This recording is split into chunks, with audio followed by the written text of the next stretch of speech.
Ladies and gentlemen, we are playing a new game today. Well, I guess an expansion or new game plus to a game we played before. The game is The Roottrees Are Dead. The expansion is called Roottreemania, and we're doing it because friend of the stream, Neely K, donated a lot of money because they really want to see it. So I guess money does solve all of our problems. If you don't know what this game is, it is a genealogy-based mystery game where we make a family tree after reading, like, first-hand documents to try and figure out what happened. We solved the original mystery in the first one, and now we are going to do more. Choose a save slot. I guess we'll go unused.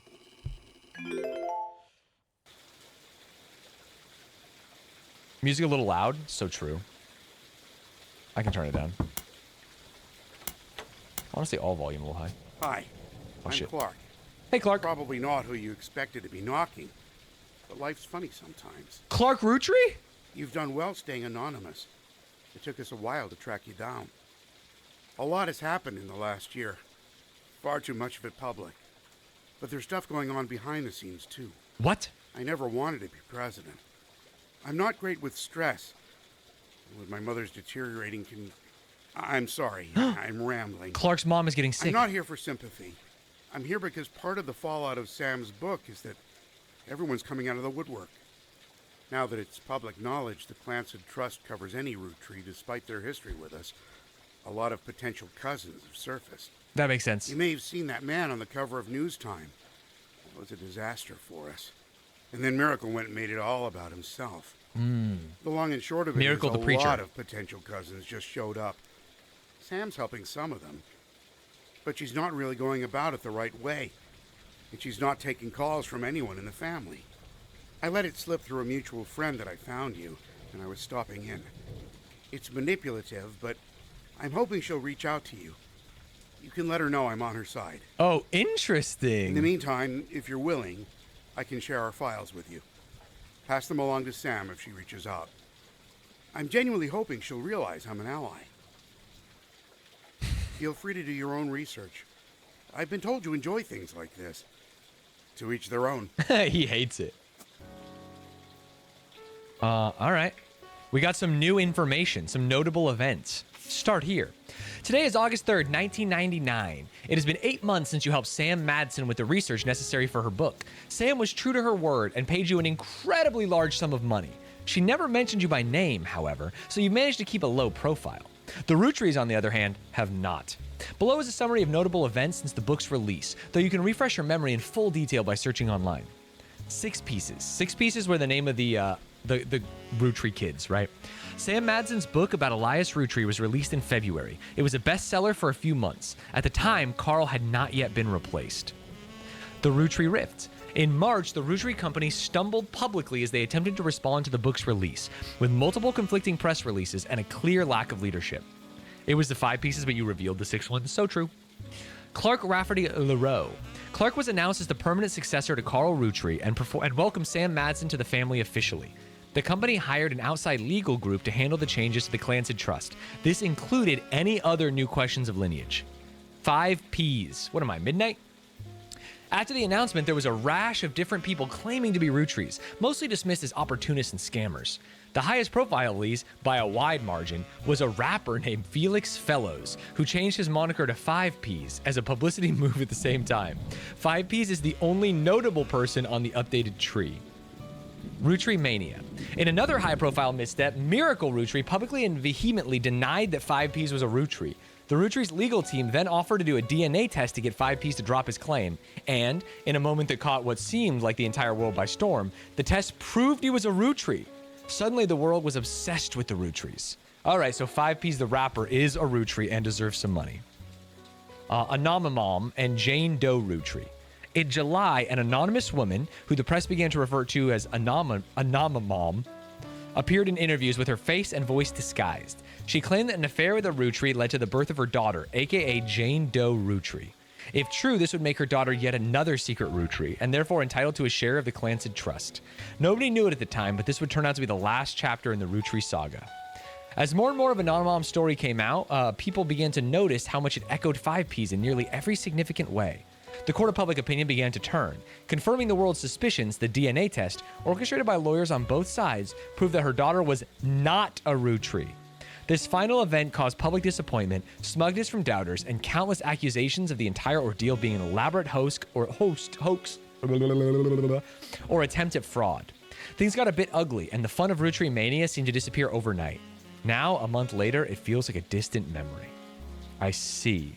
5 pieces of Roottree, a Namamam's daughter is not. Previously on the Roottrees are dead. Oh, nice. This is a new investigation with a new focus. After many months of newfound interest in the Roottrees, it's recommended you try to catch up some of which happened last time. What happened last time. I don't know why I can't read anymore. Some web searches may yield new or different results, and some books and magazines from your previous investigation may be relevant to your new one. It's also a much more widespread search. The list of first and last names you can choose from will contain red herrings. Not all of them will be used. Below is a reminder of some of the most notable beats of your initial dive into the Roottree family tree. All evidence from before is still available, and for your convenience, any searches that do not lead to new information still function as they did during your first investigation. 1.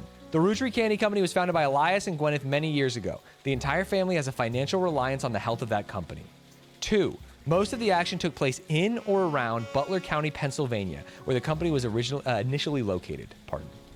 Elias, Carl, and Raina were on the cover of magazines. Other notable Roottree, such as Lauren Roottree, Miracle Roottree, and Jim Roottree, had physical media such as record albums, books, and movies associated with them. Lauren's 2 diaries were probably the most useful resource overall, mentioning many of her relatives directly. The 5 pieces, Elias's children, could be identified based on the initials of the original candy flavors.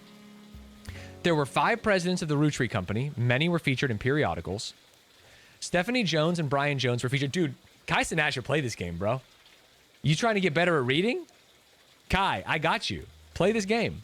Stephanie Jones and Brian Jones were featured in campaign posters and led to Carolyn Morden's art book, which enabled you to fill out more of the tree.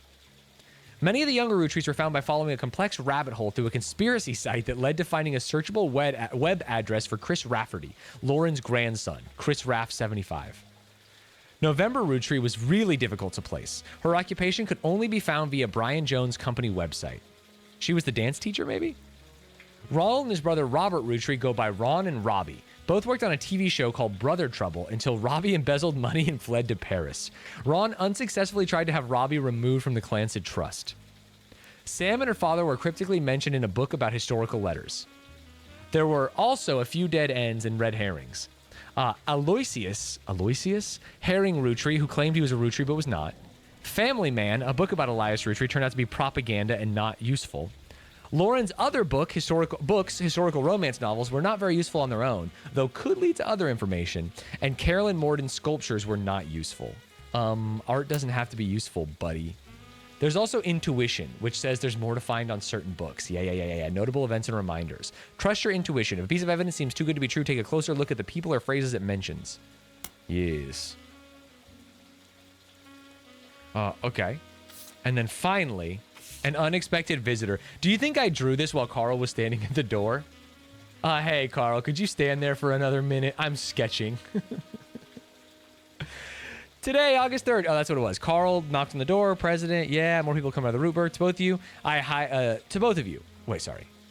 He also handed you a letter he said you could share with Sam that said the following. Remember, Sam is the daughter of the 6th Roottree or whatever, the 6th Candy. To both of you, the company I hired to help us with the Clansed Trust is busy pouring through the entire family's history, as well as people they may have had contact with. That said, the family is not particularly happy with this and are doing their best to slow things down. Many of them are actively avoiding our interviews. Every time there's a high-profile public case, it causes headaches. So please, I don't mind if you do your research, but I ask that you stop going to the press. Instead, we have a highly trained team of lawyers to back you up. We're ready and willing to verify anyone and everyone you believe could be realistically part of a relationship that led to the birth of a new Roottree. Just tell us who to investigate by filling in the new sections of the tree, and we'll take the time to handle verifying that the timeline checks out. But keep in mind why we're here. If someone didn't have a child or has already been disqualified by our lawyers, like in the case of the girl with the negative DNA test, there won't be a place for them on the tree. We're not just looking for affairs and infidelities. We're only looking for the ones that led to potential new Roottrees. Some spots in the new section will be marked with a tree icon. Those areas are reserved for members of the original family tree you filled in 8 months ago. Just like last time, be sure to use birth names for everyone you add. Married names or nicknames won't be enough. To start sorting out the infidelities, I recommend you turn your eyes to the men in positions of power. Ain't that right, baby? Holy, get him, Carl. He's a fucking ally. I'd love to say that it's only because it would have been a lot harder for the women to hide 9 months of pregnancy and birth without the family noticing, but I can't. I'll be blunt. I'm no stranger to infidelity. God damn, Carl, you're a wacky guy. I wish I could claim that I was a perfect husband, but you've seen the family tree, so why pretend? Some of us learned how to wield our family names and fortune to our benefit. Consequences be damned. I can't change the past or unhurt those who I betrayed. Instead, all I can do is be honest with myself and to you, refuse to make any more mistakes, and do my best to sort out the various messes we've left behind. I'll be blunt, I'd be cheating.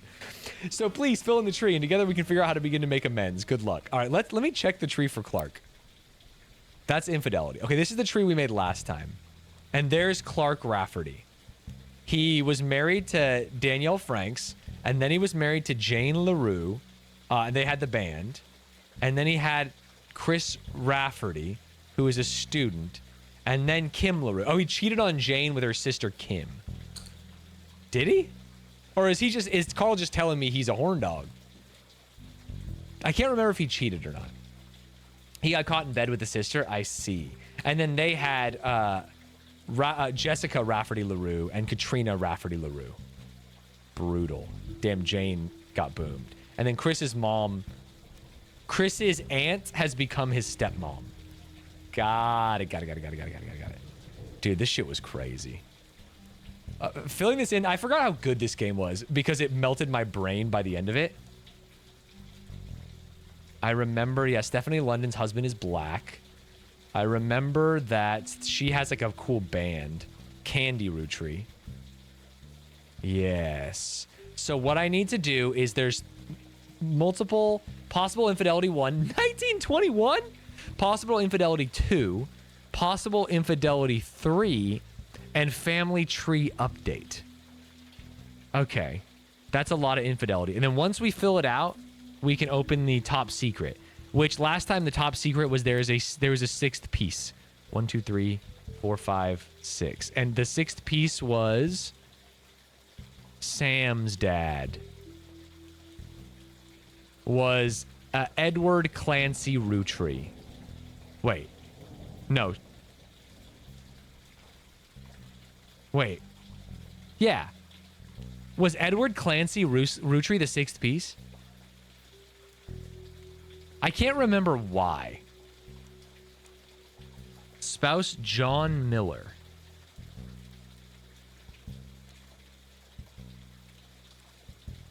Oh, he was gay. That's why. Dude, for some reason, I thought it was like some Elias slept with a farmhand or something. They were gay and they adopted a girl who was a farmhand's child. No. Someone was a farmhand's child. Was it Sam? Dude, just remembering all the beginning is going to be so hard. He raised the bastard child. And it's the bastard of who? Who is Sam's paternal father? John Miller was a farmhand. But he was also gay. But he had a kid.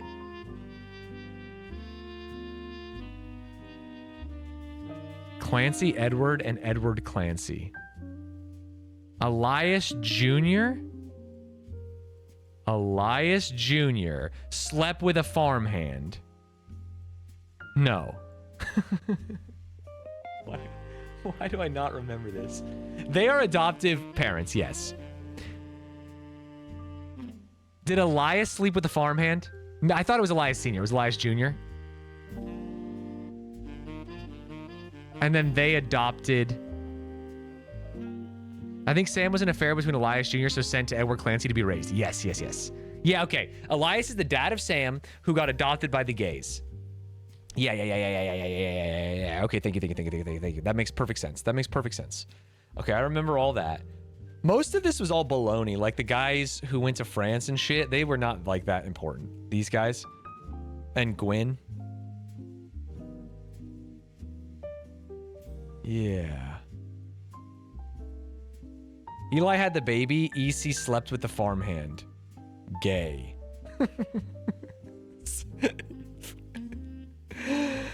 I see.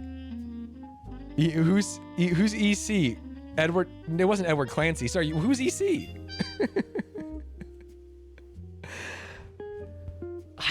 It's in the secret notes envelope. Here we go. No. Edward Cullen. Edward Cullen did it, of course. Okay. I wonder if the most recent infidelity is the easiest. Clancy Edward is the next youngest. Clancy Edward. He's CE. He's EC. Yes. Okay. Dog, where do we even get started here? How do I look up more infidelity? I just have to go to other books? I gotta do some... Oh, here we go. There's 11 clues and notable events. And the game is like, hey man, you gotta fucking read this. Well, we know that 5Ps is a fucking Roottreemania. So we just have to put him somewhere. And we know that 5Ps should be a relatively modern Roottreemania. Like Family Tree Update. Like, is this 5Ps, 1998? Yeah. This has to be 5Ps. So I should Google his ass. That's what the first thing I should do. Internet, please.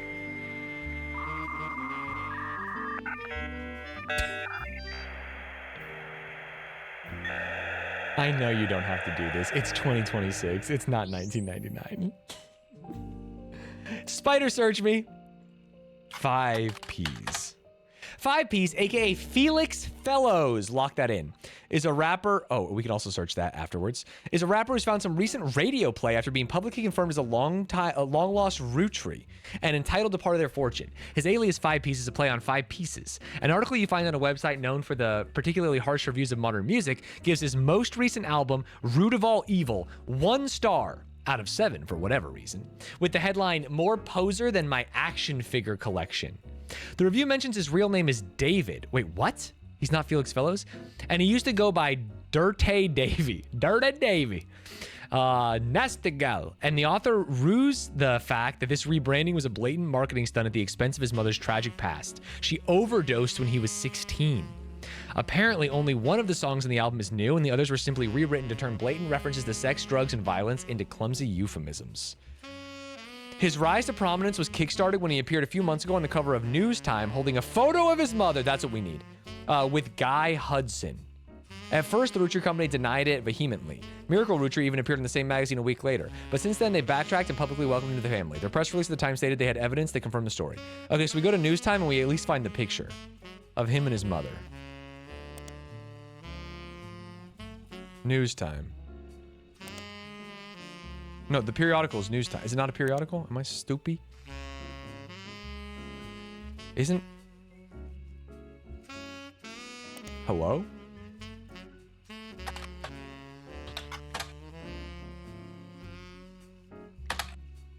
Oh, and then what's his name?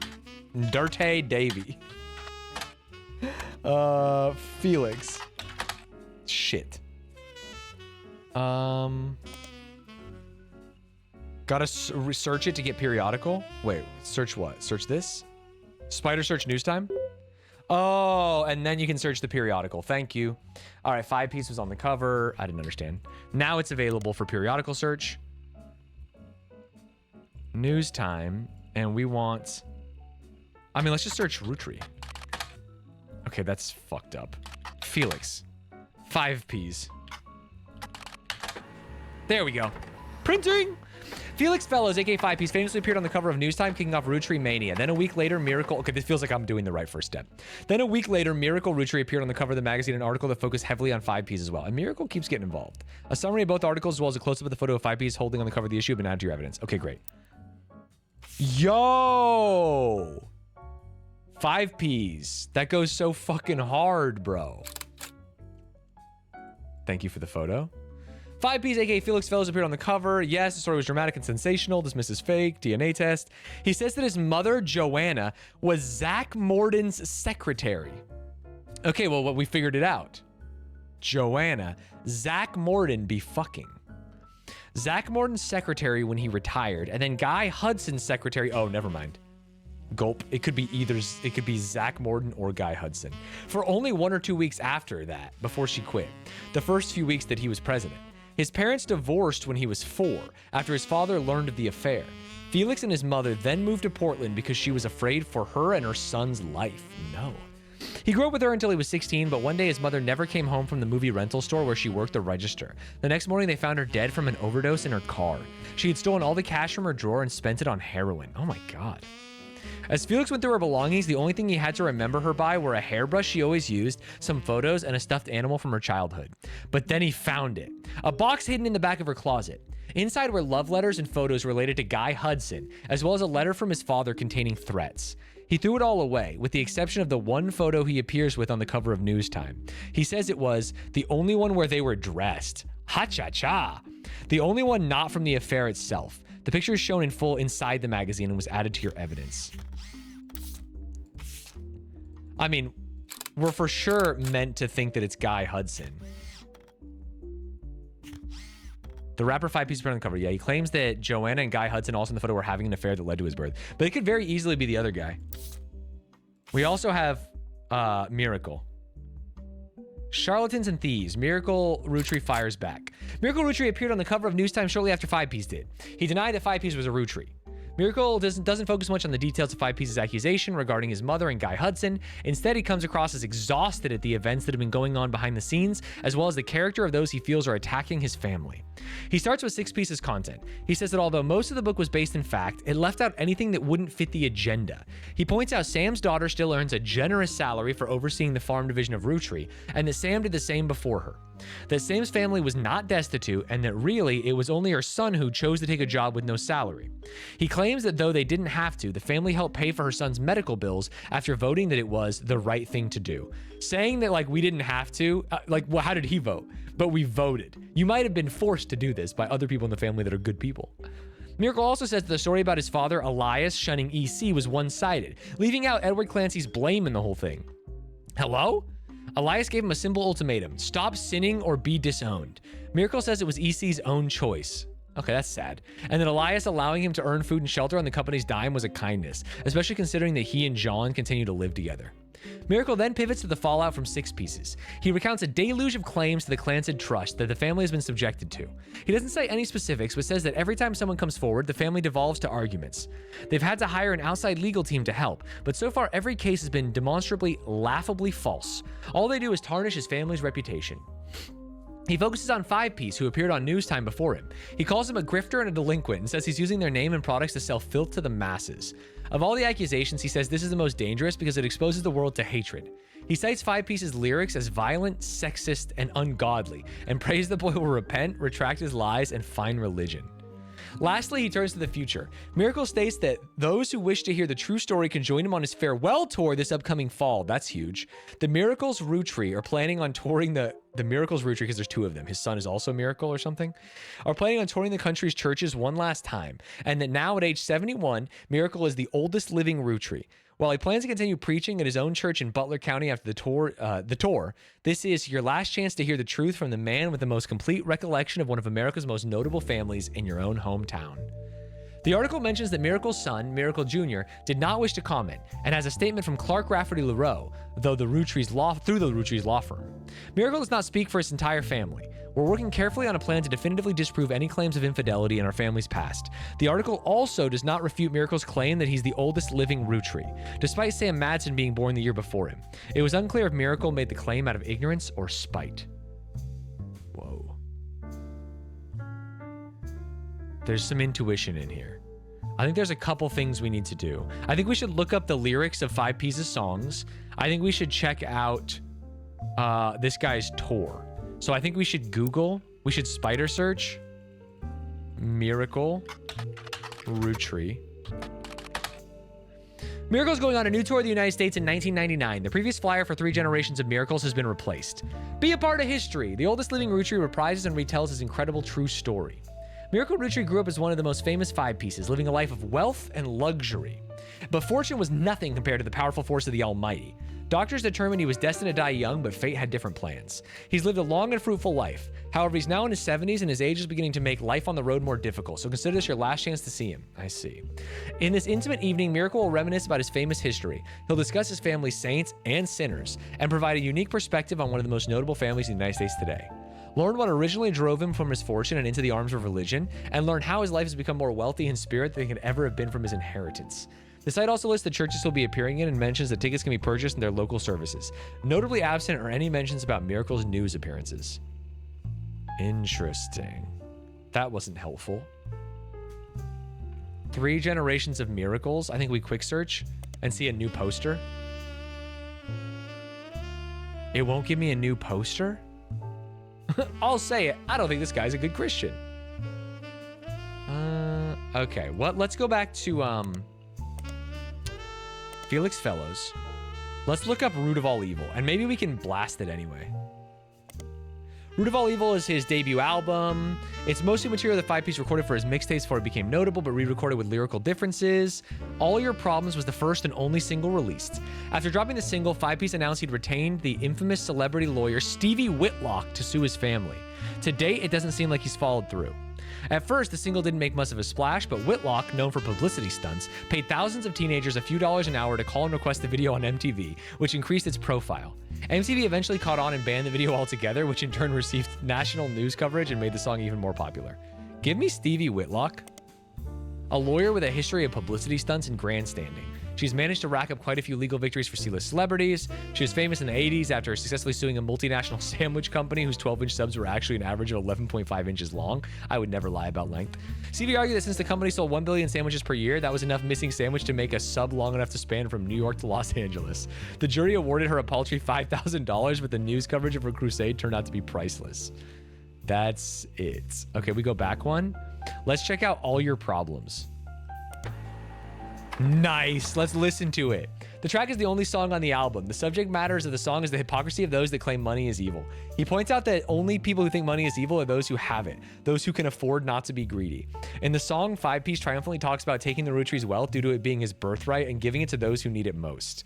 You find a copy of the song on a suspicious-looking website and download it for your records. Okay. Let's freaking bang for a second. Wait, how do we listen to it? Right here. This is the only Attention! This is Five Piece coming at you. Oh, it's blatantly an Eminem ripoff. You know, the place you ain't ever lived in. You say money is the root of all your problems. Root of all your Man, problems. y'all are hypocrites, sitting back in your massive estates, built from the cash that your ancestors gave you, acting like you somehow deserve it, based on your family's creations.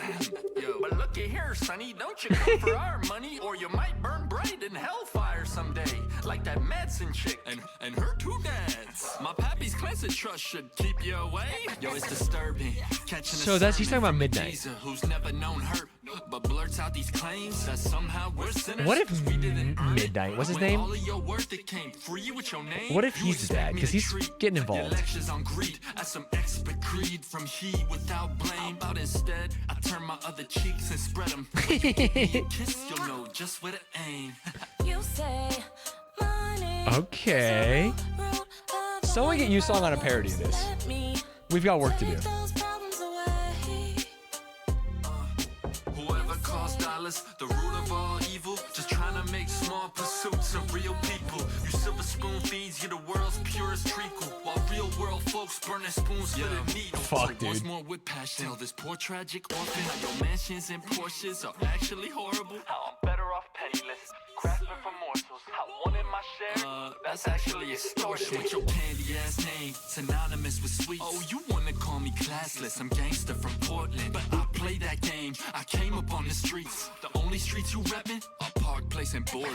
Hypocrisy, monopoly is toppling. When I knock half G's, top off my pockets, please. cause the same God that got the steal my mom from me is what he wants, right? But you to live in poverty, and if you're suddenly not eager to unhand that fortune, that's unfortunate. I guess I'm gonna have to take my portion, and I'll do it all legally.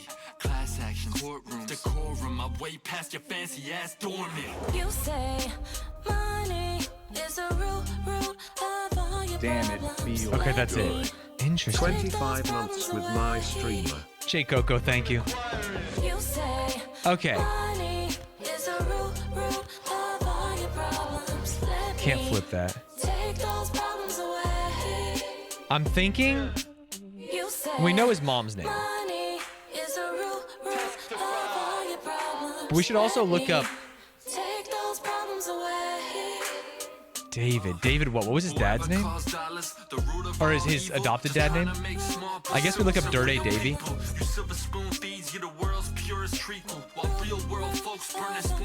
In Portland. Dirt A Devil and Dirt Poor? Are we gonna get more rap music?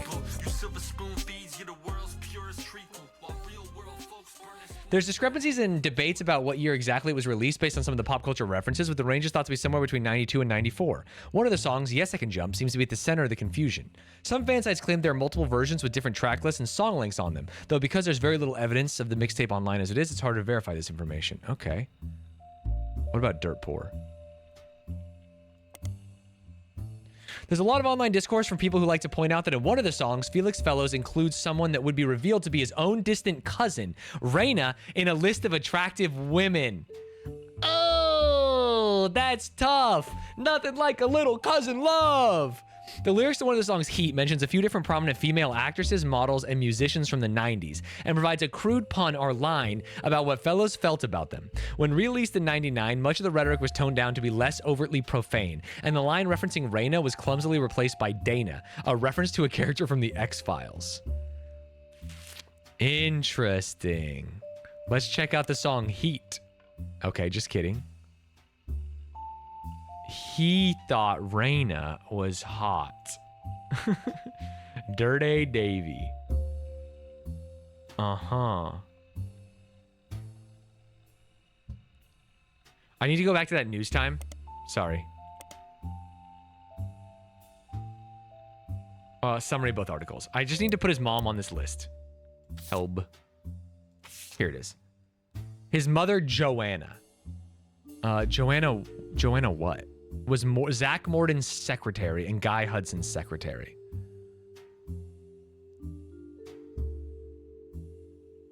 I guess, is it Joanna Fellows? But he was Davy. Let me check. So I think spouse. Well, wait. Which one is the? Is it based on age? I mean, I think this is 5Ps. And I think his name is David. Sorry, I spelled wrong. David Fellows. Unknown occupation? No way, he's a rapper. Oh, musician. Just kidding. He's a musician. But the question is, we have a picture. No, delete this. I'm curious. Joanna. Wait, what? Sorry, stupid baby alert.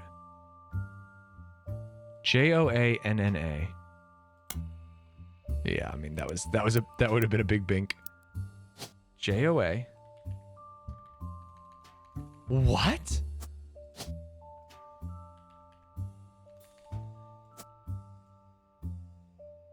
What?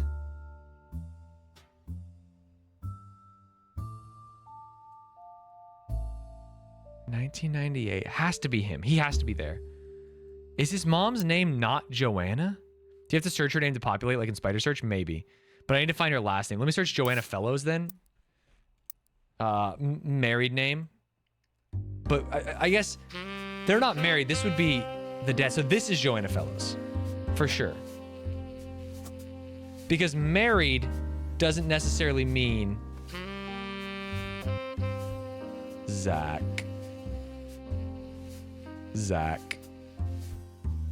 It was either Guy or...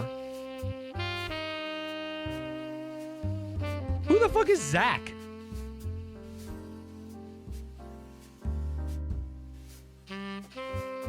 Am I smoking dink doinks?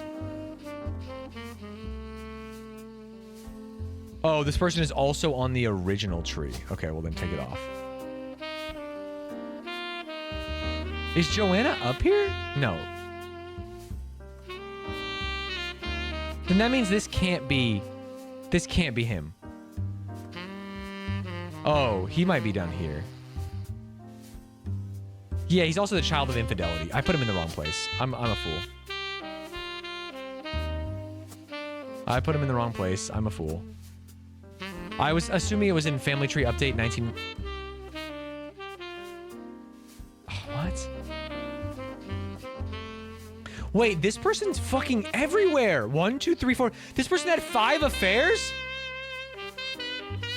Well, this isn't born in 98. This is just Family Tree Update 98, right? Which is the most recent Family Tree Update? Dude, this guy went crazy. Or girl. What does star mean? Chad, do you remember what star means? Hold. A notable Roottreemania. What was a notable? Oh, they just literally have stars by their name?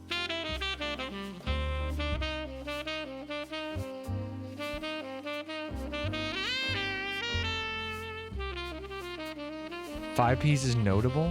Famous ones, I think? You think this is 5 Ps? His first affair? They said it in the intro? The intro of this? Oh, notable. Yeah, 5 P star. Okay. Yeah, that means this has to be 5 Ps. If he's the only notable. If they do consider him notable. And his name is David. Last name Fellows. Musician. Lock him in. Wait, isn't this supposed to turn... Is this supposed to turn green or something? Hello? Oh, yeah, you have to get a certain number, because then you can't just guess and check. Of course, of course, of course. Okay, and then we know his mom is Joanna. I assumed it was Fellows, but I'm not positive about that. We know it's Joanna, and we know that she was a secretary. And we know her spouse was... We don't know her spouse. His dad died. We do know his dad died. Hold. I think we had to look up Felix Fellows. Hold. His mother's tragic past. Apparently one of the songs the album is new. His rise to prominence was kickstarted when he... I guess I can just look up Joanna Fellows too. That should probably give me all the information, some information I need.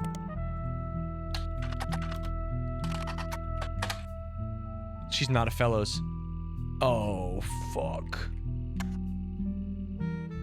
Oh, mamma mia. Mamma mia. Okay. Oh, did I actually spell it wrong? Shit. Thank you.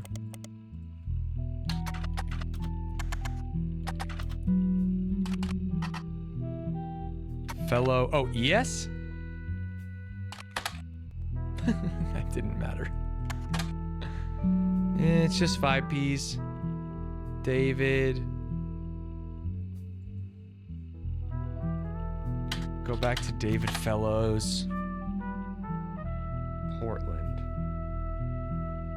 Huh. I think it was the article where it was talking about the dad. One second. His parents divorced when he was 4 after his father learned of the affair. Felix and his mother then moved to Portland because she was afraid for her son's life. Huh. Hairbrush, some photos, a stuffed animal, a box hidden in the closet. Inside were love letters related to Guy Hudson, as well as a letter from his father containing threats. He threw it all away with the exception of the one photo.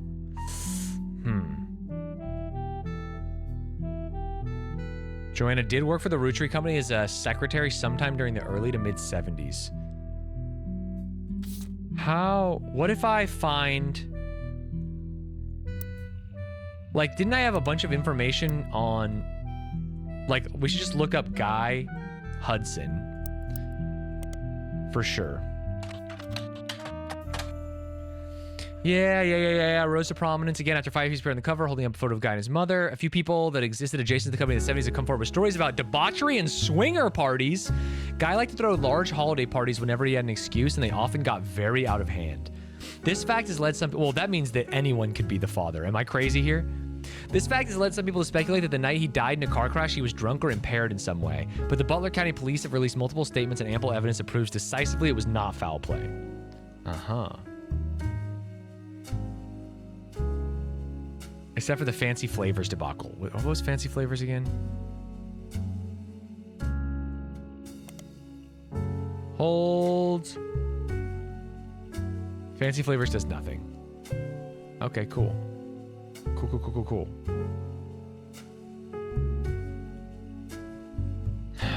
I need... What about... Zach Morden? Sorry, was his name not Zach Morden? Landon Mark, Sam Cottrell. That person's name Bean? Deborah Bean. This way, maybe. Hudson. Kellogg. Wilson. Oh, there we go. Zach Morden. President. Second. Zachariah Morden. Let's look his ass up.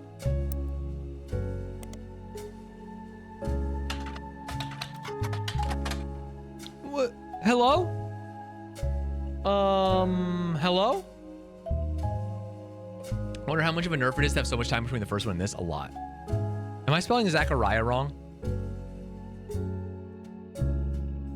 H, not 2 C's.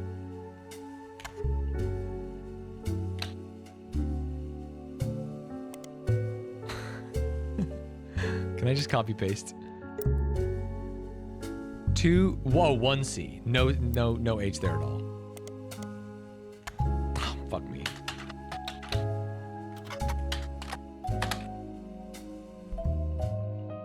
Well, that feels ridiculous. I'm doing something wrong.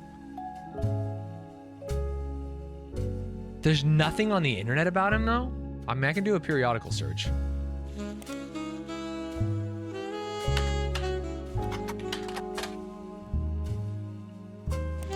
Aha! This page hasn't been updated for at least 8 months. Son of James and Gwendolyn Morden, grandson of Elias Rootree. Elias trusts me with carrying on his legacy, and that's what I plan to do. Along with 5 pieces, our chocolate maple products are selling incredibly well. We'll not be making any changes. What about Butler County Times? Damn.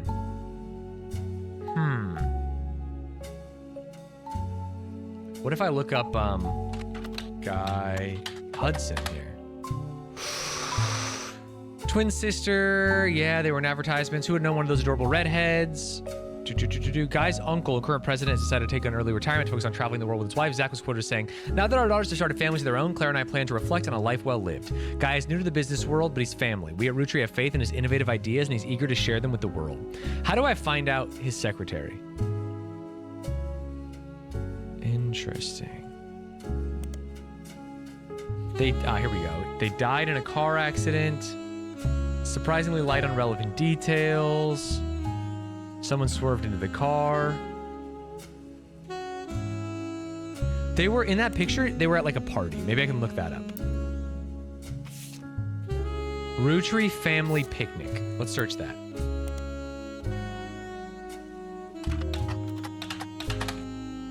I thought I was just... Okay, what about periodicals, Butler County Times, picnic?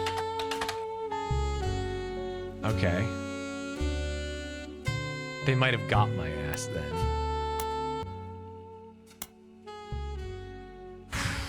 Oh, man, that photo would make so much sense.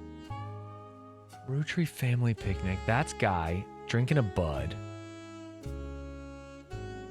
They were having an affair.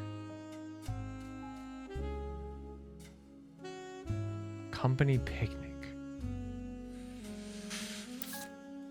Interesting. Okay, there's still like hella things to learn. The miracle issue still has something. We talked about him going on a tour. I mean, one is crazy. Let's start with the one that has the most. Start here. There's the hella information here. Holy moly, holy moly, holy moly. We haven't looked up Anamamom. Let's look up Anamamom.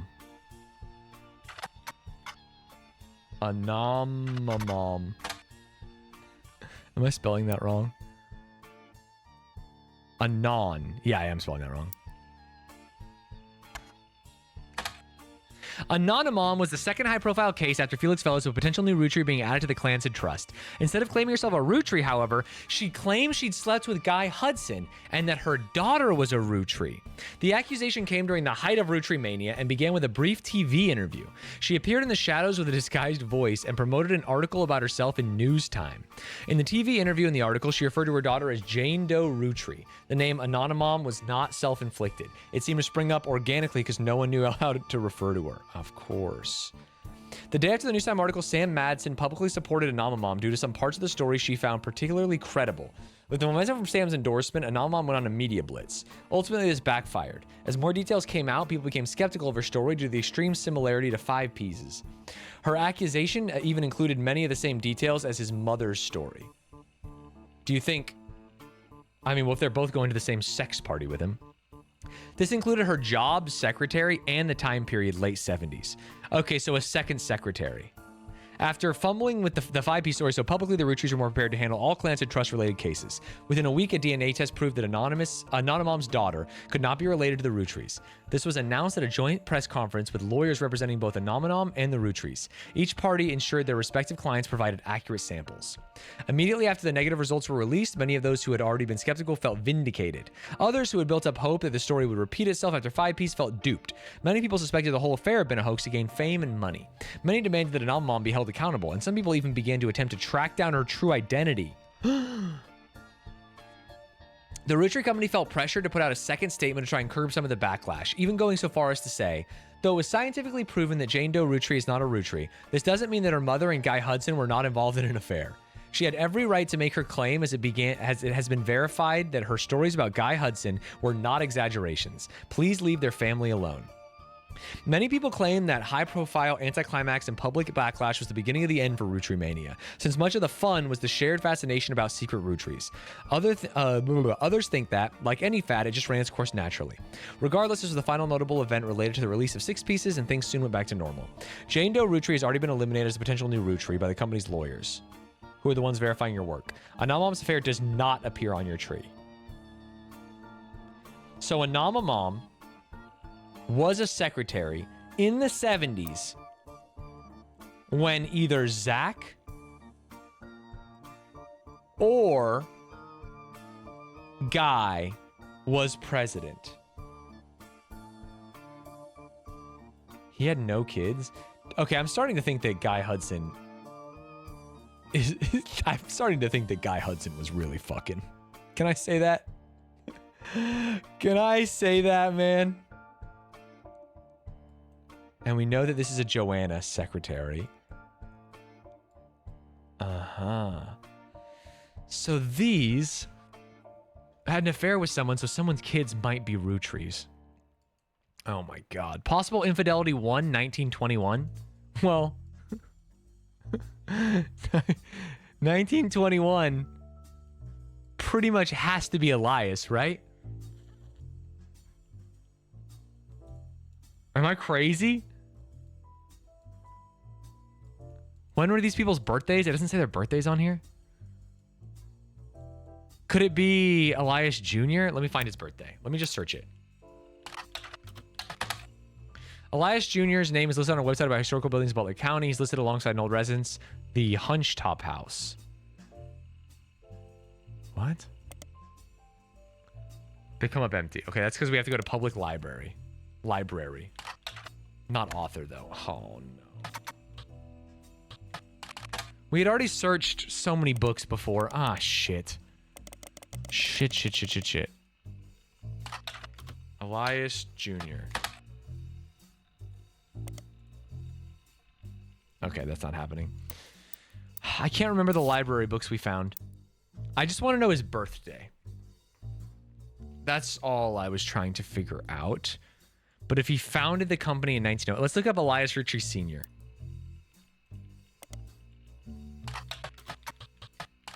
The big dog. They were never celebrities, with the general perception of them as classic faces. Ooh, this is new. Ooh, this is new. Has always been somewhat high regards. This is Elias's intention as a family man with his family brand.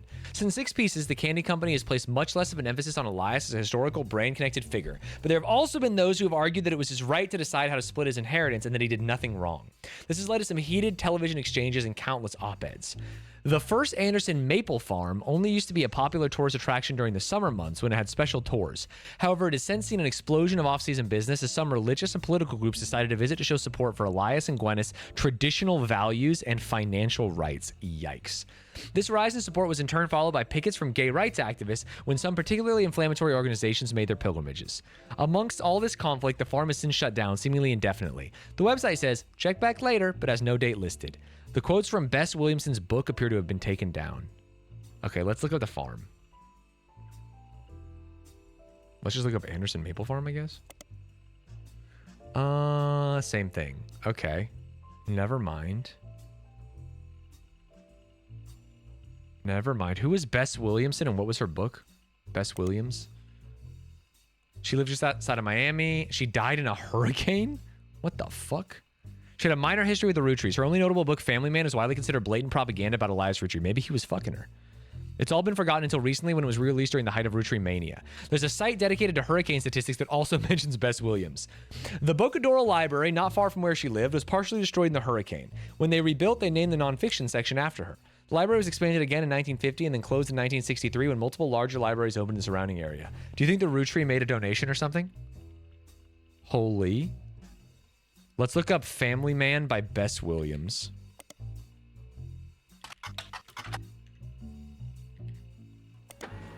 Bang!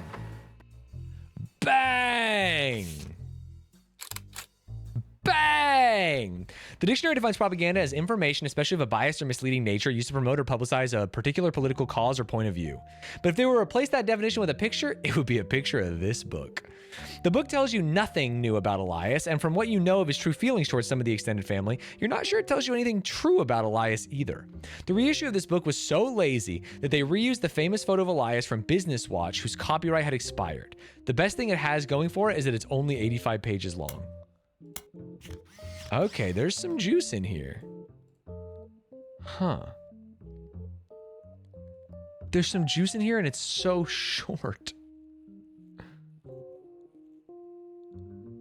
Reissue of the book versus the original issue. I guess we look up Elias on Business Watch.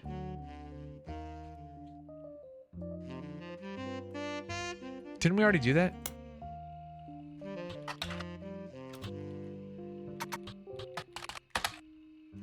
Okay. Fuck me then. Fuck me then, man. Uh-huh. I had the field swapped? Oh, did I really? I think I did. Yeah, you're right. Elias Roottreee was awarded Watchman of the Year in 1936 for his accomplishment of rolling out 5 pieces to a global market. Notes from the article and a scan of someone made the cover have been added to your evidence. But I think I'd already had that as evidence. Interesting. Dude, should I look up 6 Pieces by Sam Madsen?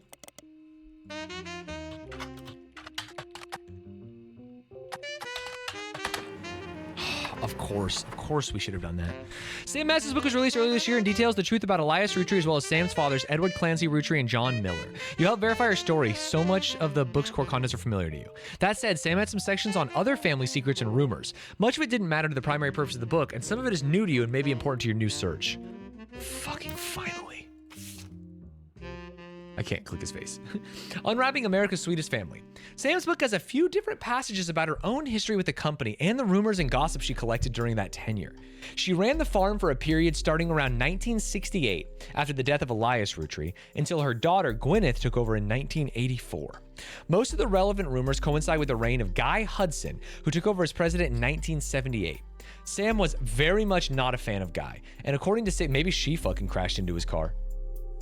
And according to Six Pieces, it was an open secret within the family that Guy was very much not a fan of remaining faithful to his wife, Patricia. Many of their hires at the time were young, single women, and Guy often spent a lavish amount of money on private parties. This was 20 years ago, and Sam warns that most of it is hearsay. Still, you find the following information that may be relevant. One of Sam's farm supervisors was named Elizabeth. Elizabeth had a daughter who Sam never met, but who worked as one of Guy's secretaries. Elizabeth had a daughter. A supervisor named Elizabeth. Elizabeth had a daughter. It was one of Sam's secretaries. According to Elizabeth, a caterer from a local restaurant called Antonelli's met her daughter at one of Guy's parties, and they eloped quickly due to a pregnancy. Oh. Elizabeth wasn't aware that the party was for swingers. Rumor has it that her daughter showed up with Guy and didn't seem comfortable switching partners. Okay, wait, what? Elizabeth had a daughter who Sam never met and who worked as one of Guy's secretaries. According to Elizabeth, a caterer from a local restaurant called Antonelli's met her daughter at one of Guy's parties. I mean, I want to search Antonelli's. Periodicals. It's going to be Butler County Times. Butler County Times, Antonelli's. Antonelli. No.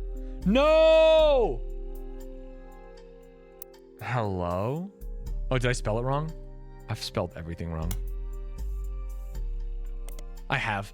Antonelli's is an Italian restaurant and has been, I would be a terrible journalist. And it's been in the Butler County Times twice. The most recent time was when it closed in 1992. The owner, Rochelle Zimmer, sold the land the building was on, and at the time of the article, she was unsure if the restaurant would move to a new location or if she would retire. Many years before that, there's a puff piece from Valentine's Day 1978 that asked recently married residents of Butler County how they met. Ladies and gentlemen, we friggin' got them. Christine Garland responded. She and her husband, Steve, who was a chef at Antonelli's, met years ago when she delivered produce from her mother's farm. Bang! Christine Garland was a paramour of Guy Hudson. And her husband was Steve, but this is not Joanna, the mother of the guy, which means unless Joanna was first, then this is Christine or Elizabeth. Wait, no, not Elizabeth. Wait. Do you think that was second? When do you think they were doing their dirty shit? Great. She delivered produce from her mother's farm. Steve used to work extra hours just to be there during her deliveries. Although they grew apart when the restaurant switched suppliers, they reconnected by chance at the party and eloped at the end of last year. Now she has a bun in the oven and they're both working as much as they can. She's a secretary but went back to delivering produce on weekends, trying to save money to move to Boston and open their own restaurant. Okay, so I think Christine Garland, for one, we should search her ass. Okay. Christine Garland. No. Help. Antonelli's. She ain't gonna be in anywhere else. Okay, no worries. Oh, wait, moved to Boston and opened their own restaurant? Oh, Antonelli's Boston. Yo. Okay, what was her name? Christine Garland. I'm not... I feel like this is Christine Garland then. Christine? Because knowing that this could have been... That means this is Guy, by the way. Right? We thought it was going to be a misdirect. It was not a misdirect. President. Bro. President third.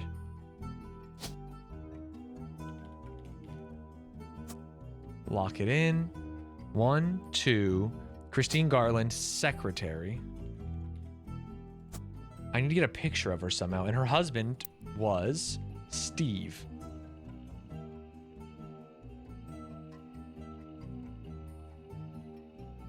Oh. Steve Garland. Almost assuredly, right? Because it was giving her last name. Stephen Garland. Okay.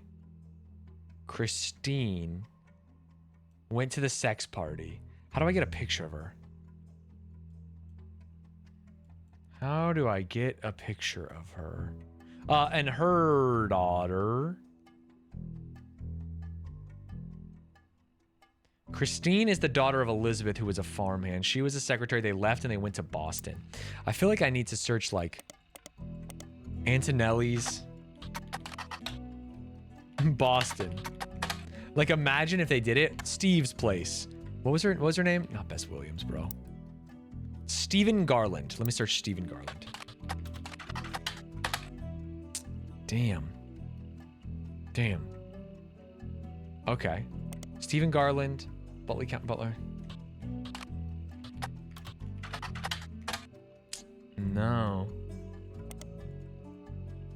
Damn, I feel like Boston is a huge, huge thing to learn about that. Okay, whatever. We'll chill for a second. Guy Hudson, swinger parties. One of Sam's supervisors was Elizabeth.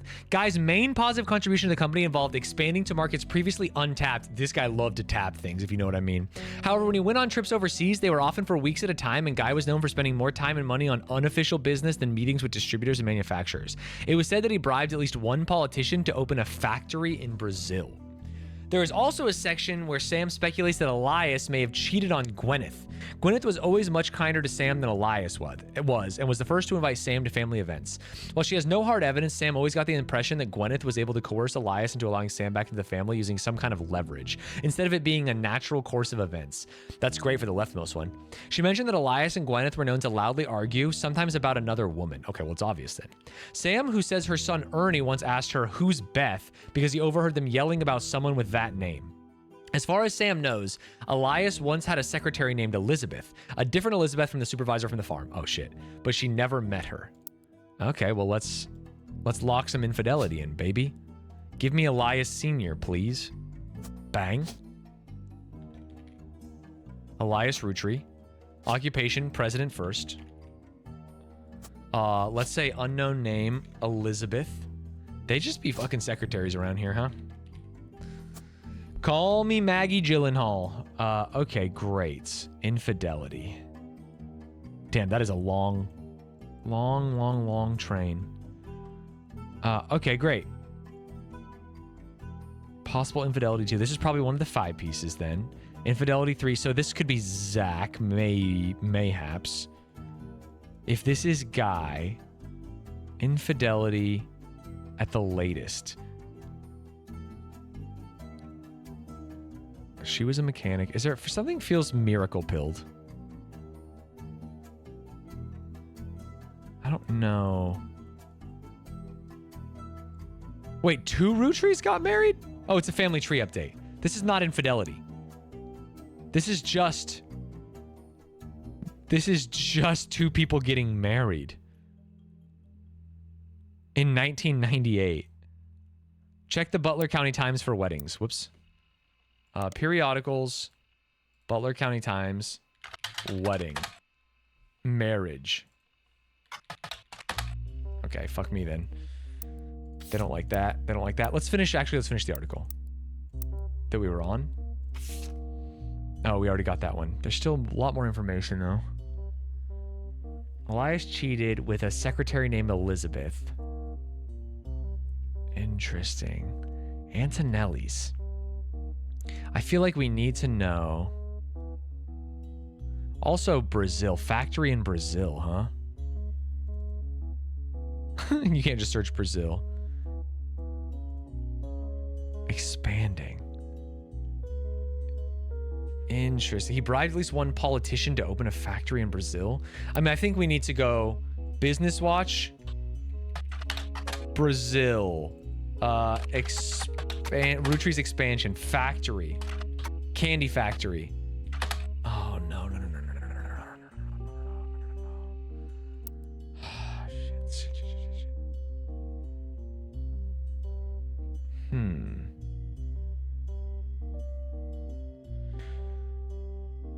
Okay, we don't know what that one is then.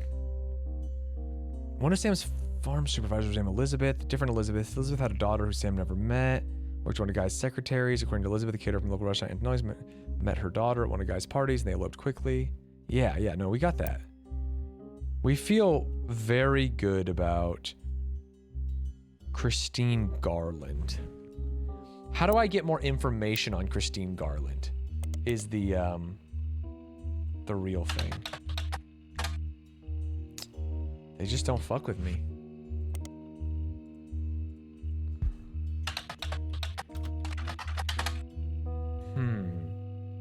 Oh, we can check Rochelle Zimmer just to see if maybe there's some juice here. It's a name.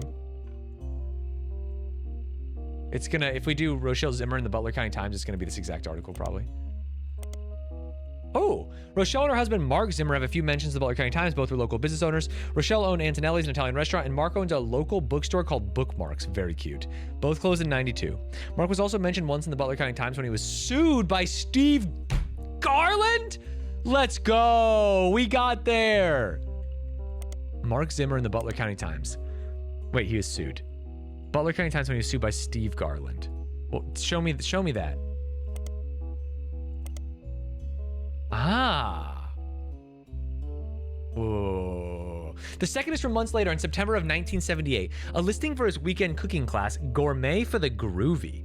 The blurb mentions that he's been giving lessons from his home kitchen for the last month so he can keep an eye on his son. The third was from 1991 and is titled Local Author Sued by Former Butler County Resident. It seems that a local author by the name of Mark Zimmer, so that would be his father-in-law. No, sorry, that would be his boss's husband, never mind, was sued by Garland after Garland saw Zimmer promoting his book Kitchen Tales on television. His recipe book was partially plagiarized from the recipes that Steve Garland would give his students during his cooking lessons before he moved. The article mentions that although the recipes are hard to copyright, Garland accompanied each recipe with a short fiction about how he learned it. These usually doubled as a way to remember certain ingredients. Garland's bean salad, for example, involved making a tray with a gnome for some magic beans. Apparently, these stories were found word for word in Zimmer's cookbook, in addition to additional stories that followed the same format. Aha. Okay, so he hates his ass. Nice. Kitchen Tales, credited to Mark Zimmer. Kitchen Tales me. The Plated Loaf. Oh, I can't get a photo of someone. Kitchen Tales is a book that combined recipes and stories. It has mild popularity but seemed to disappear from online marketplaces in 1992. You found a scan of one story on the website. It demonstrates how to bake the plated loaf. For years, two bakers, Flora and Yates, flirted. They grew their friendship, compared recipes, and combined knowledge. She loved his salt and pepper beard. He adored her rosemary cheeks. They thought sweetly about one another, but he was one day whisked away, conscripted to bake the army's bread. By the oil of the lamp, Flora's tears began to salt her bread. The recipe asked the reader to combine yeast, flour, sugar, olive oil, and rosemary. Combine the salt and water together and add to the mixture and whisk until the dough begins to form.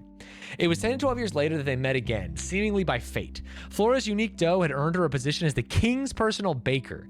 Yates had found success as well. He baked for the kingdom's 45 diplomats. One day they returned from the Dutch Isles with a gift, 450 unbaked loaves, and were sent to the palace bakery to teach a method that required no kneading.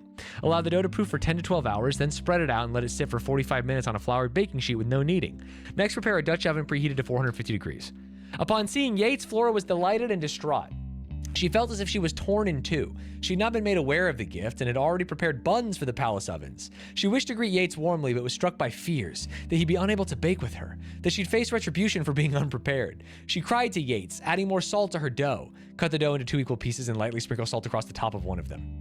Unnecessarily long recipe, final boss. It is crazy. Yates eased her pain. I'm gonna never forget how to make bread after this. Eased her pain. He insisted she had no obligation to prepare for a return. She thought impossible, but he shared her fear of retribution. He knew if they did not solve her predicament, they'd miss their final chance to bake together. In the end, instead of wallowing in the present, they worked together to shape their future. They twisted and entwined. There's no way this is a fun memory device to learn how to bake bread, by the way. You have to remember the longest story in the world. Thus was born the plated loaf. Word quickly spread of this new delight. The king's decree on royal parchment was that it would be considered a delicacy. Roll and twist the pieces to entwine them, then take the twist and wrap around the inside of the Dutch oven atop parchment and outside inward to make a spiral. Bankrolled by the king, Flora and Yates spent their days baking together. They traveled for 45 years, then settled down for 15 more. Their souls were golden with no regrets. Lastly, bake for 45 minutes, remove lid, and observe until crust is golden brown, which takes 15 minutes. What the fuck? There's 2 hints in here? What? What? It's just a recipe, bro.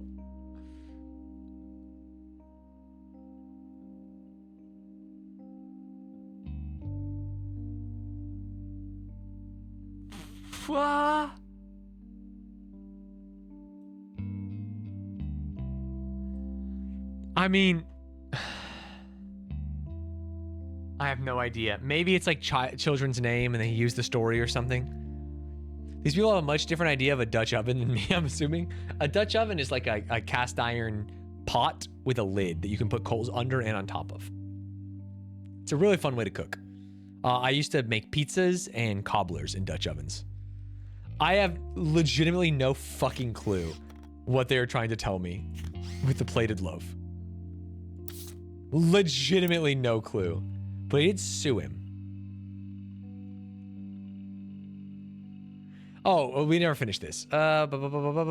Kitchen Tales. It was featured on a morning talk show. The book release for the internet was widespread, so mentions are rare. One book collector states that the publishers were unprepared for the demand and that there was no second printing, so it's unusual to find a copy in the wild. You find an alternative medicine website which focuses on cooking with natural ingredients. It mentions that one of the Kitchen Tales used salt water.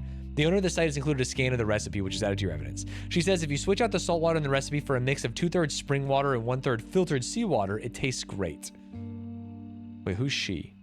Oh, it's the person who just did this thing?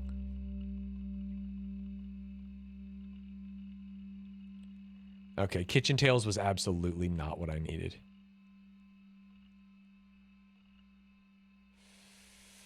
Ah, okay, they local author sued by former Butler County resident. This is the other article.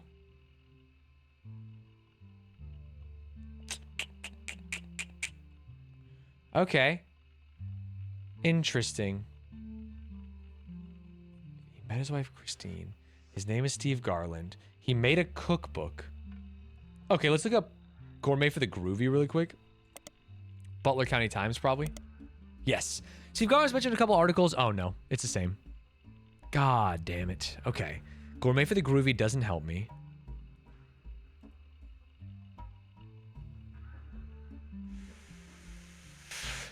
How do you think Steve knew Guy enough to go to the swinger party? And how many people do you think lived in Butler? Was everyone going to the swinger party library? They said no one has the book, but I guess I can try. Go back.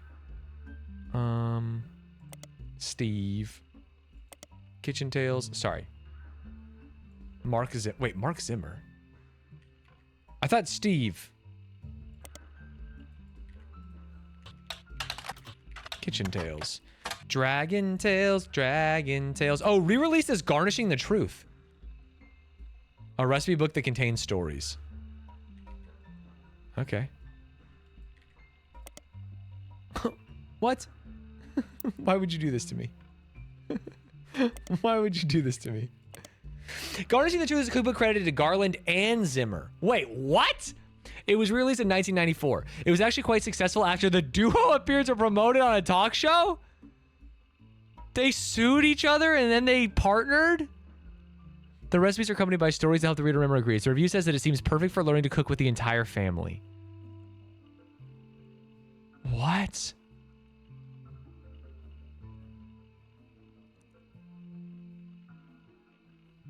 What? Tell me about that.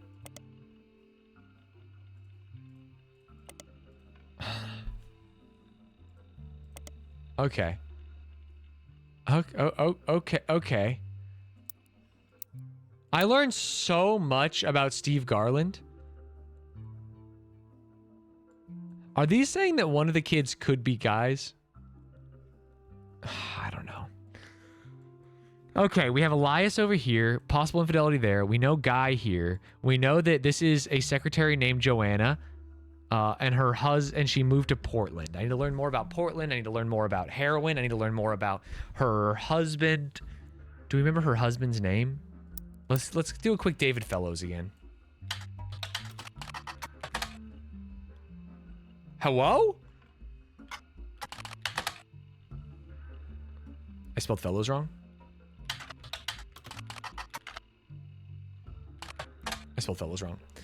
According to fan sites, Felix Fellows is not 5P's actual name. His birth name was David Fellows. Dirty Davy was his previous stage name.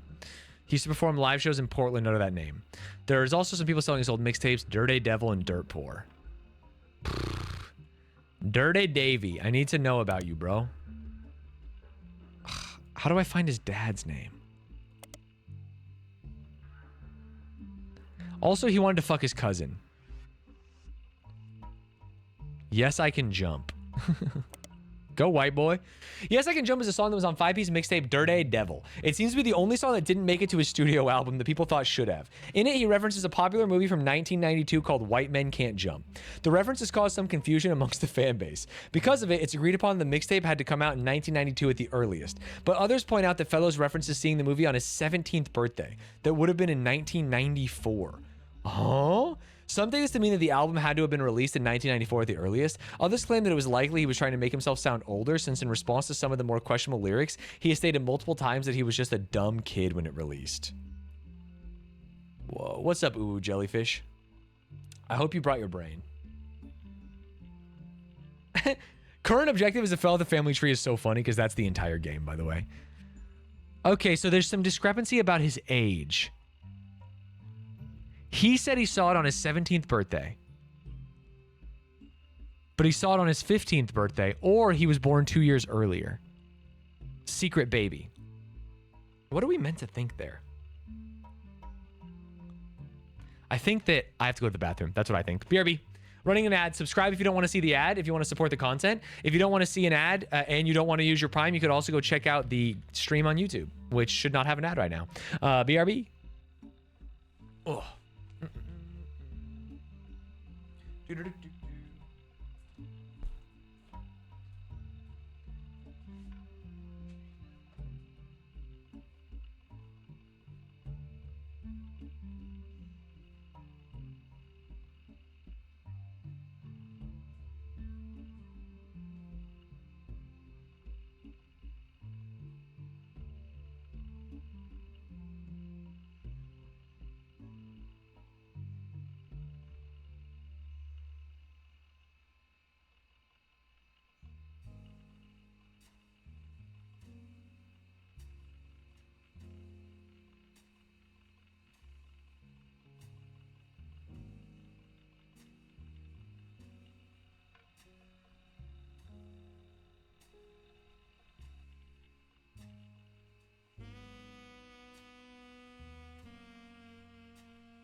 Okay.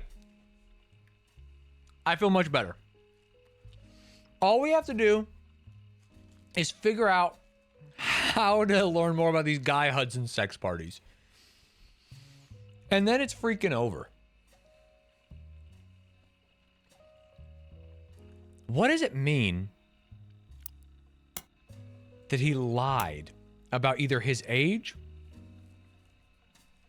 maybe how old was his mother? Maybe there's some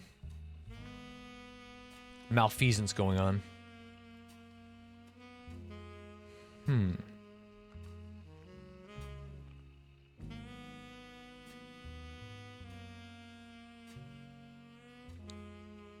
Is it possible he just saw the movie at home on his 17th birthday? I don't need to hold on to my bribery money anymore. Well, this has just worked out for me then. Thank you, Neely.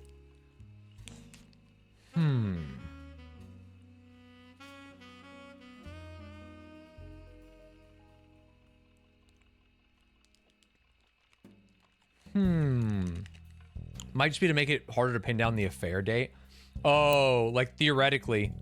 Well, it's not that hard because we know he has to be here because he's most relevant.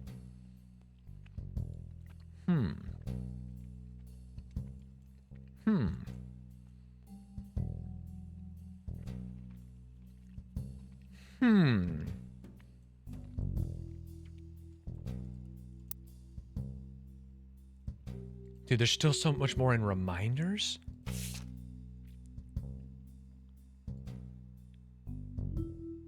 Wait, what? This is all just reminders. How is there this? Oh, no. Oh, I guess maybe we could search some stuff and there's like new shit. Like, what if we look up Clan Said Trust straight up? Like, maybe there's some updates. Ooh.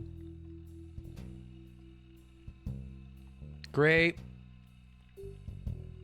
Yes. This is what we need to read.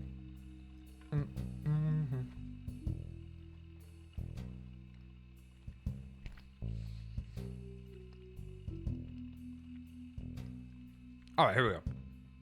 After release of 6 pieces by Sam Madsen, the Clancy Trust came under heavy scrutiny. Sam, her children, and her grandchildren should have all been covered under the trust, according to the wording revealed during an internal family conflict between Ron and Robbie Roottreemania. It seems that those who wrote the trust, Clancy Edward Roottreemania, at the direction of Elias Roottreemania, purposely deceived the rest of the family about the exact details of how it worked in an attempt to keep Sam and her father Edward Clancy, his own twin brother, in comparative poverty. Because the rest of the family made money hand over fist, they had very little motivation to question their understanding. Sam's book revealed this to the public, and it did not go over well. Clark Lafferty LaRue took over the company, and his most celebrated move was his first official one. He ensured Sam's family would get their share. To help facilitate this, the inheritance aspect of the trust is now under control of a third party, Ruby Legal Enterprises. This ensures that the financial motivations of Roottreemania family members will not interfere with the investigation into potential new Rootrees.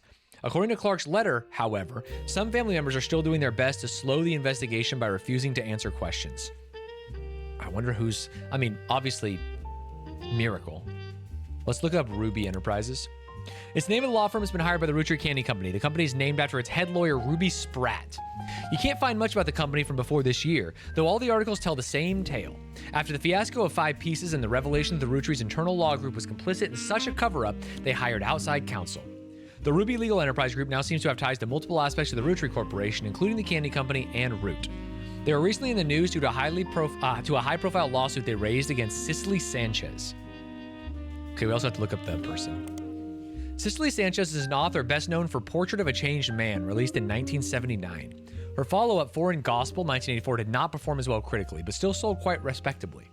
She's written a few more books since then, including a biography of Van Gogh, but her first 2 are her claim to fame. According to a site about authors, Cicely is known for her non-fiction with a focus on exploring darkness and the human psyche. I'm really quite dark and twisted.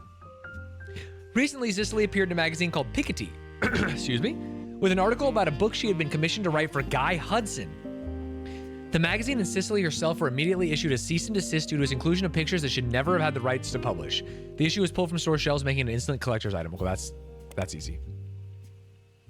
A Piketty is a category of flower with an outline around... Wait, what? It's a magazine. Piketty magazine. There we go. Nice. Piketty magazine is a publication that, as far as you can tell, has no consistent theme. It tends to contain tabloid-esque articles that appeal to a wider variety of audiences and appears in many grocery stores near the checkout line. Unlike traditional tabloids, it doesn't typically feature celebrities on the cover. Instead, it tends to latch onto and create sensationalist headlines about whatever subject appears to be popular at any given time. Hey, much like my YouTube, am I right? In recent years, this has included Beanie Babies, Magic Eye Images, and even Red Bull. It has often come under fire for printing fiction along with facts. Piketty gets around this by stating in every issue that all its articles are all hearsay that's fit to print. Insane. At one point, Piketty ran an article about Cicely Sanchez, an author. She claims to have written an unread book about Guy Hudson. The article was not given the main focus of the issue, yet the magazine was threatened legally by the Roottreemania Corporation. The particular issue, the Big Sass Seabass issue, was pulled from shelves. It's now become a collector's item, especially amongst conspiracy theorists attempting to figure out what the Roottreemania company was hiding. You find a recently finished online auction that's listed a copy at over $1,000, though nobody bid. The Big Sass Seabass. It's a talking fish that you mount on your wall. No, I don't... It also appeared on the cover of Piketty magazine. I see. So we need to go periodicals, Piketty, Big Sass, Seabass. Shit. Big Sass. Shit. God damn it. What was it called? Big Sass Seabass. Oh, just right. Not right click. Big Sass Seabass, periodicals, Piketty, search. Bang! 1 second.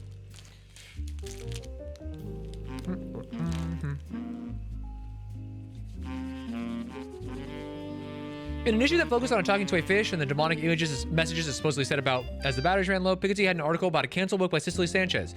The book's subject was Guy Hudson, and the issue was said to contain pictures that Cicely did not have the rights to publish. Because of the pictures, this issue is pulled from store shelves, making the subject of some conspiracies and an instant collector's item. Due to this recall, the version found in these archives is incomplete. What? What? This was the issue. Basselbub? Could this popular gift be filling homes with satanic messages?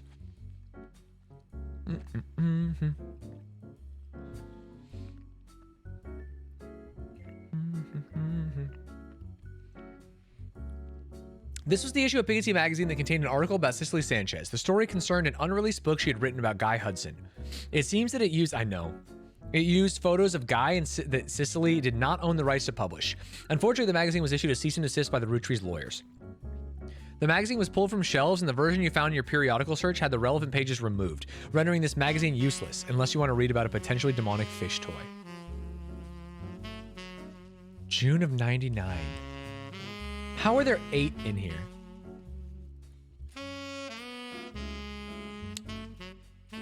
Interesting.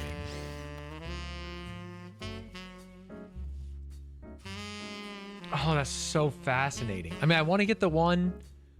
I can't get the one that's on eBay. Captain Palace, David Prime. Feels good. Huh.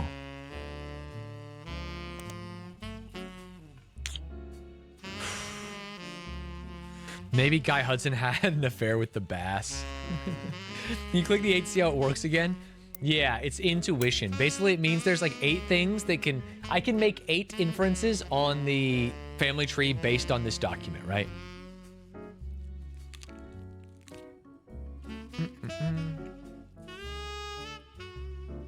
Icy Phoenix!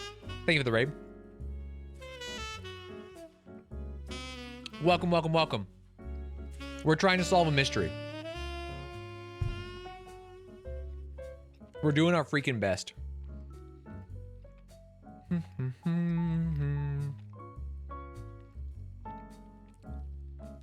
Will do. Oh, yeah. Okay.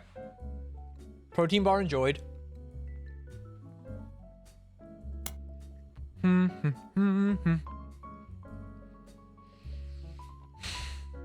There's no way I can get more of the Piketty magazine.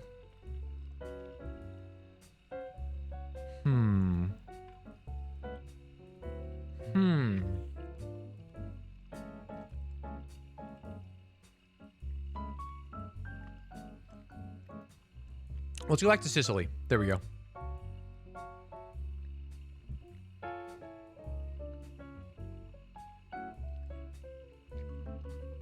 We need to learn more about Cicely. What if we go to periodicals? What's her name? Cicely Sanchez? Let's periodical search her. Business Watch, nothing. Butler County Times, nothing. News Time, nothing. Oh, unless... News Time briefly covered a lawsuit between Ruby Spratt and Piketty Magazine surrounding Cicely Sanchez. They said that Cicely didn't have the rights to distribute the photos in the magazine of Guy Hudson. Piketty apparently announced that they would be pulling their issue the following day, the moment that Ruby Legal Enterprises threatened them. This caused the issue to sell faster than any other in the magazine's history, though only for a day. Even people that would never have normally purchased it went out of their way to buy one, just in case it'd be worth something someday. It especially caught the eye of conspiracy theorists. An expert legal analysis from News Time states that it was unlikely that Ruby could have had the story pulled if it had gone to court, and Piketty lightly got more eyes on it than it would have if the Rootrees just ignored the story. Okay, let's search... But let's go through her on all these, just in case. And then we got to go to Ruby. Ruby, Ruby, Ruby, Ruby! Ruby Spratt. Dude, imagine Ruby Spratt's a Rootree. And even though that she's the third-party investigator, she is fucking everything up. Like her company is relatively elusive.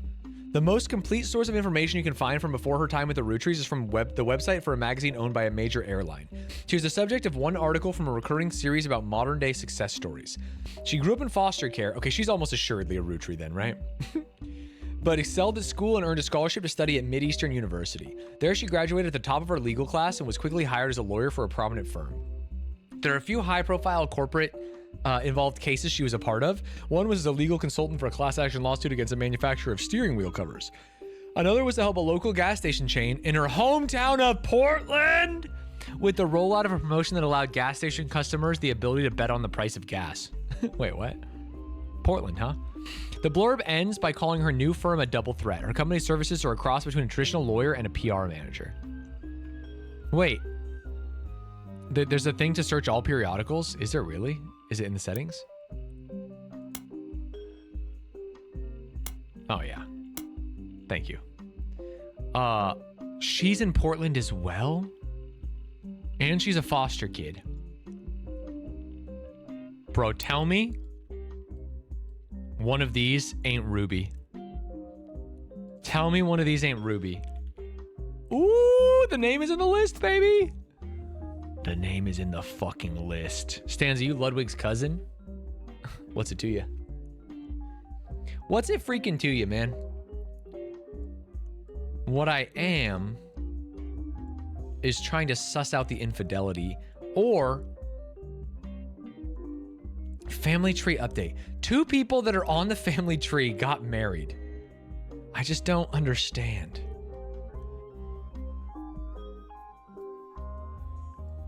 There has to be some new news.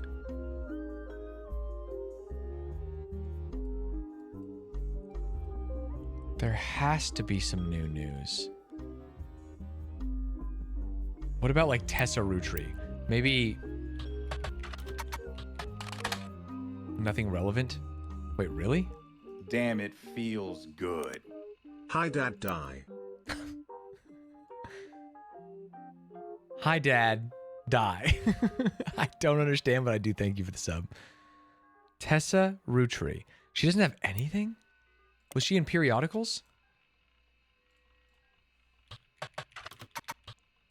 She owned a gas station. Or a auto body shop.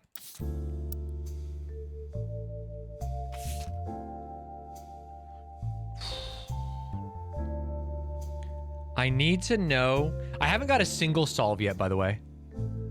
I need to know what his dad's name was.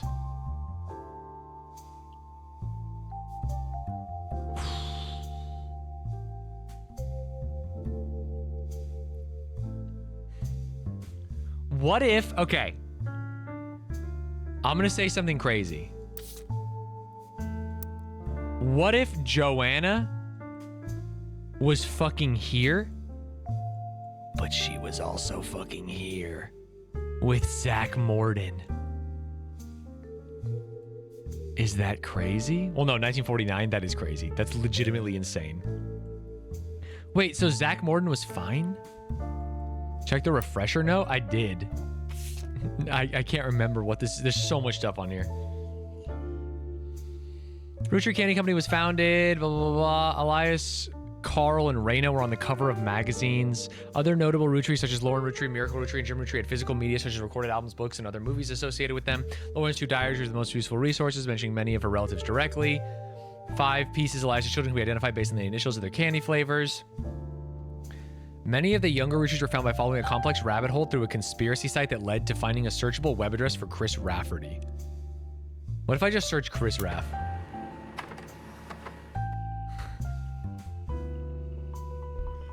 Sometimes you just have to search the thing. Sometimes you just have to search the thing. Chris Rafferty's Prodigy site seems to have been discovered by the masses. Gone are the art pictures of his cousins. Instead, it's a list of questions that people kept emailing him. The most relevant ones are the following. Are you the son of Clark Rafferty? Yes, but I didn't grow up with him. I remember him from when I was a little kid, but I moved away with my mom when I was very young. We left Pennsylvania and moved back home to Virginia. The songs are different volumes. I moved back home to Virginia. We lived there with Pete, my stepdad. Is that true? Chris Raff? Wait, what? Who the fuck is Chris Rafferty? Chris Rafferty.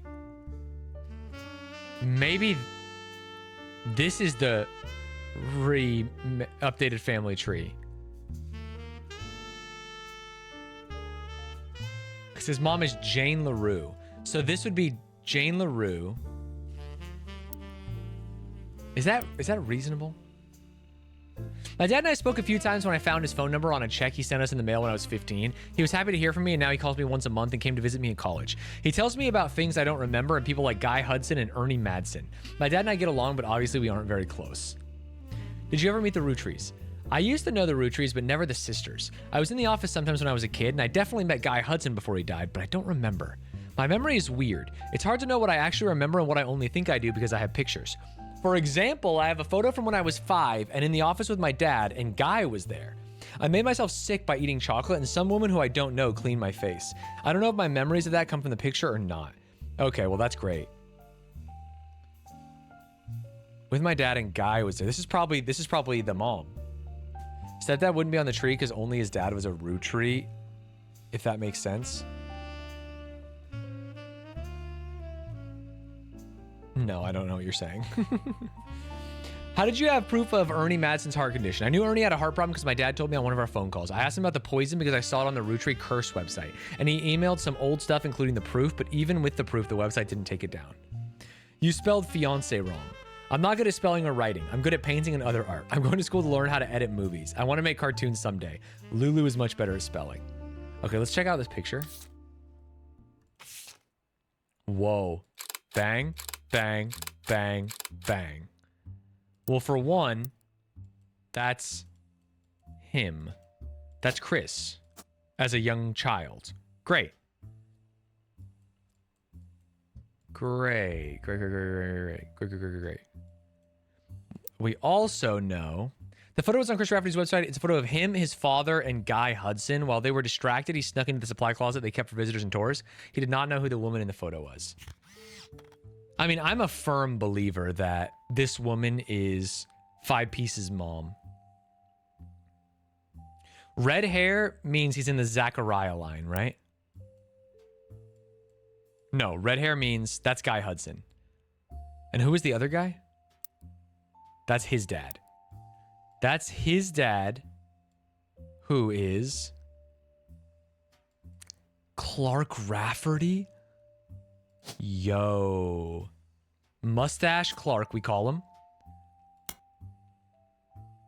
0 of 4. Wait, are they telling me I'm a fucking idiot? Guy Hudson. Wait, I can't even put a new picture of Guy Hudson. Oh, I can down here, I bet. Once you verify this person, you'll be able to add bonus photos. What the hell?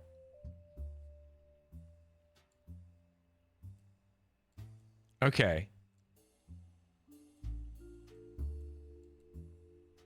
How is it 0-4? Basically, you're cooking a loaf of bread, but it's not in the Dutch oven yet. Is that anything? No, it's not anything. Okay. I feel like this is Joanna. Wait, we know this is Joanna. Why wouldn't we use this picture, you freaking fool? but we just don't know her last name. Like, it could be Fellows, but it could be anything else. Wait. Christine Garland. How do I find out Joanna's real last name? And spouse has to be last name Fellows. And it has to be unknown man or whatever. Okay. Okay. Joanna and Guy. His final affair. Guy do be cheating. Guy be cheating a lot. Okay. And that is Guy. He's eating chocolate. If Guy is president, what was his job? He's in advertising. He was never president. So if Guy's in the office, Guy is president. And if Guy is president, if that is the woman, she was only there for 2 weeks. So actually, I don't know if that's her. That could also very easily be like the next secretary. I think we have to take the picture off. That could be... Oh, we didn't put it on. Oh. That's Christine Garland. Bang! Based on the age of... He was born in 75. This is 75. I think. Are these not right? 0 out of 4. Hey, Kuiper BK. 0 out of 4. I don't know if that means I've gotten them wrong or if it just doesn't want to count them. This has to be right, does it not? I think I'm misunderstanding this thing in the corner. Ah, shoot. Ah, shoot. Ah, shoot. Ah, shoot. Ah, shoot.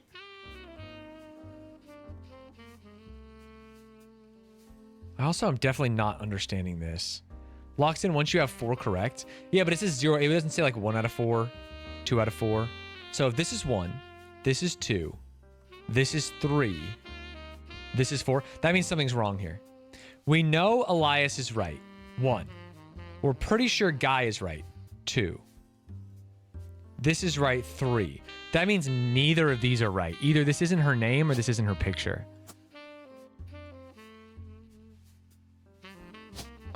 And it's not Fellows here? It always goes maiden name, right? Yeah, it always goes maiden name. Yeah, but this one would have been done. So if these 3 are right, all we have to do is find Joanna's maiden name. And we're done. But I'm having a hard time finding it. A very hard time finding it. Joanna Fellows. Let's do periodicals. Joanna Fellows. Oh no. Felix. Damn it.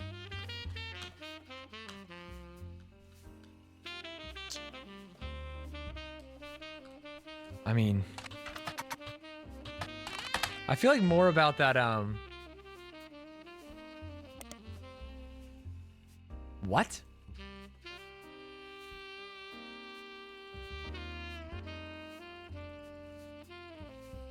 His name is Hudson? Guy Hudson? Yeah, because he was married in. You're right. Guy Hudson.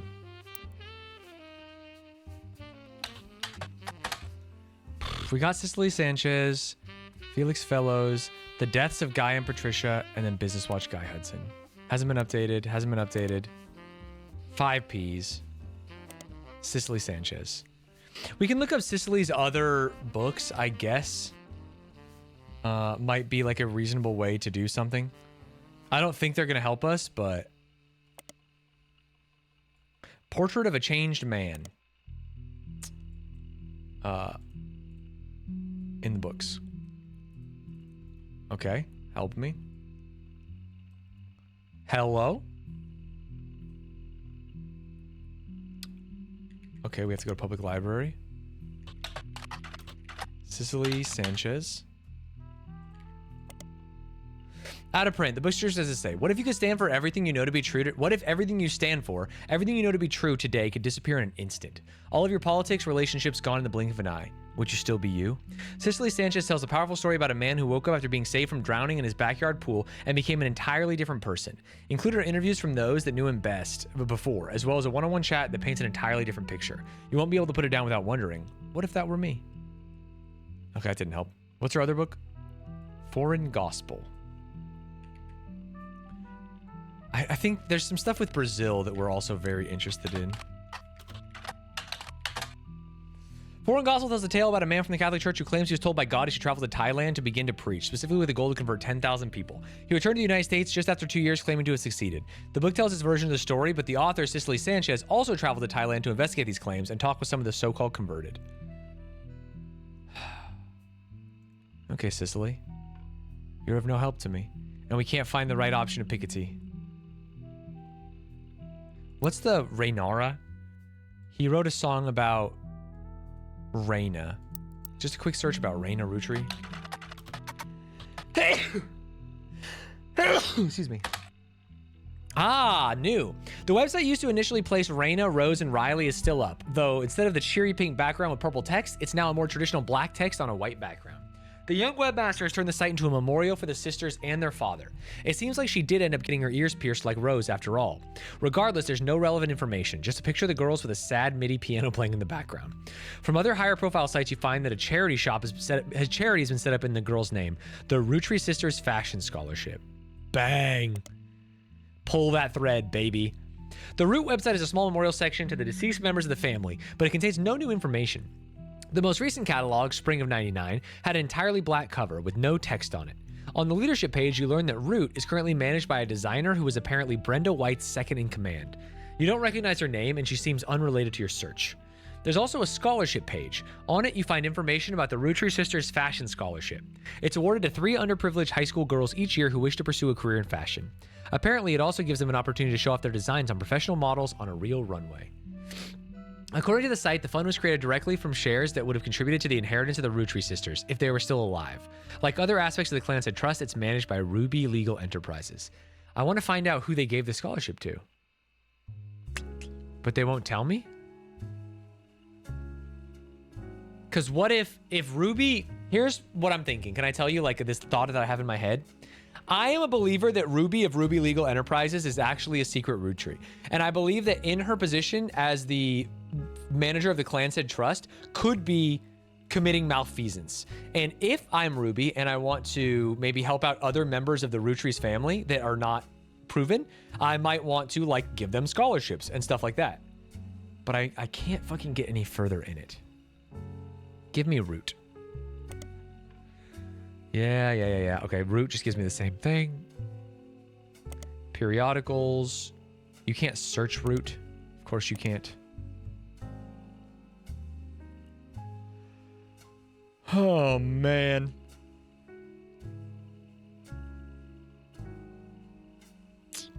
What if I just rip Roottreemania Sisters? Same page. Do we have any evidence that Ruby is sus? She's a foster child, which means that her parentage is unknown. And in a game about genealogy, a character whose parentage is unknown feels like a smoking gun. You know what I mean? Look at all these freaking kids born out of wedlock. You're telling me not one of them is Ruby? Not a single one of them? Dude, there's 8 on here. And I can't get to Cicely. And I can't get to Piketty. And I can't get to Guy Hudson.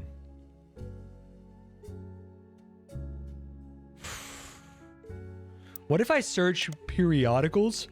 Not of Piketty, but for Piketty, to tell me more about the lawsuit? No, it's just Ruby Spratt versus Cicely Sanchez.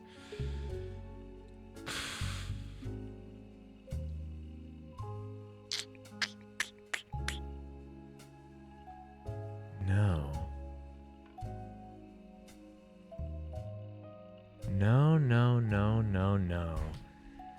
Okay, I don't understand how there's 8 on that at all. Unless I get to the magazine itself. I mean, what if we look up... I was gonna say like the bass or something, but no. Okay, back to the table. Notable events. We started searching Anomamom. What about Jane Doe Rootree? We have not done a search on Jane Doe Rootree. And maybe there's just information on the internet. Yeah, Anomamom, news time. We know that she's not... Whoa. We already read this one. Ugh. It's not Anomamom. I'm thinking that Anomamom did go to one of those sex parties. But the baby is not guys. But there's also... Oh, there's only one more on this? Oh, there's only one more on this. What am I missing? Clark Rafferty LaRue, they really want me to look into. But that's who visited me, right? He was announced as the permanent successor to Carl Rootree and welcomed Sam Madsen to the family officially. The company hired outside legal counsel. Yeah.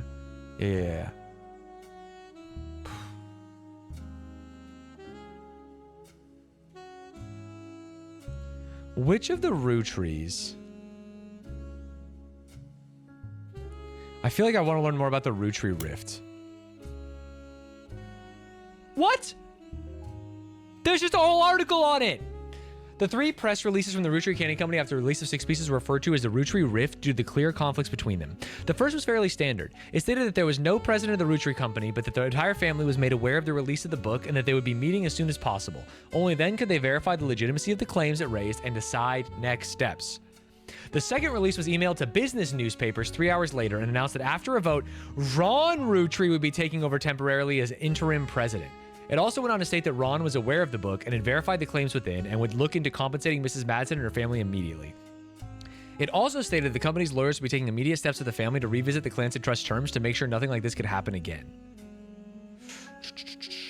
Stanz, I just came back from watching Unpaid Intern. I just want to take some time to appreciate how well your acting was. I'd say one of the key characteristics of the show is your character. Thanks, man. I really, really, really love doing it. And I hope that I get to do it again in the future. It was quickly clear to business reporters and analysts that the time between the 2 press releases would not have been logistically sufficient to gather a majority of the family, even using conference calls. This was reported on many news channels, and a third, much shorter press release came the next day. It claimed that a draft of the announcement was made prematurely and that Clark Rafferty LaRue and Ron Rootree would be taking over as the company's first joint presidents.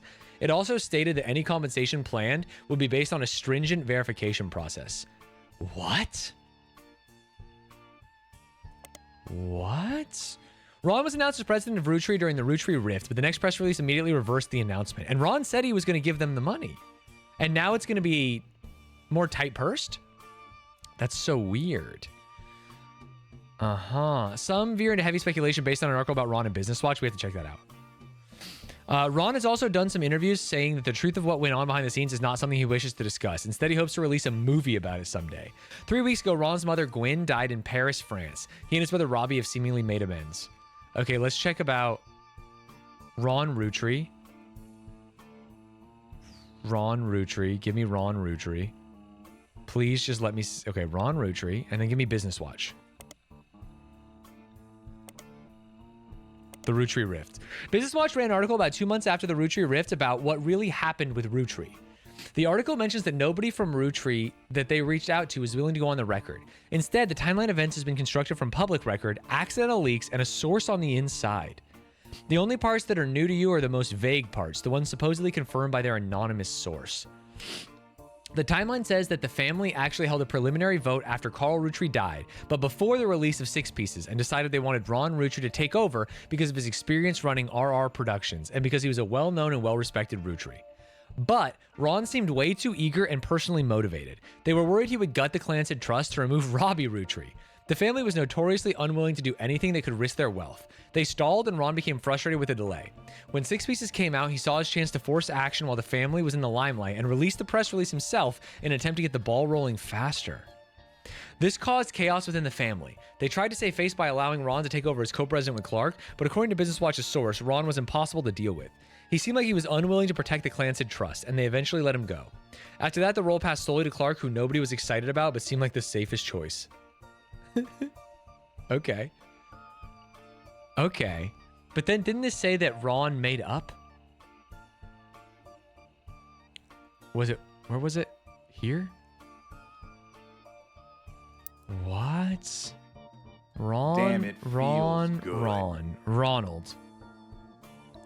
This Ronald was going to be president? Plan and think of the 34 months. So fascinating. He was mad at Robert, and I can't remember why, but he wanted Robert out.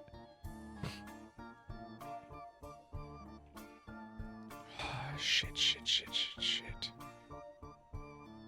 Joanna. Oh. Her last name can't be Garland. It's Elizabeth's last name. We just have to find the Elizabeth that works at the Elizabeth that worked as a farmhand. I don't know how we will find the Elizabeth that worked as a farmhand, but that's what we need.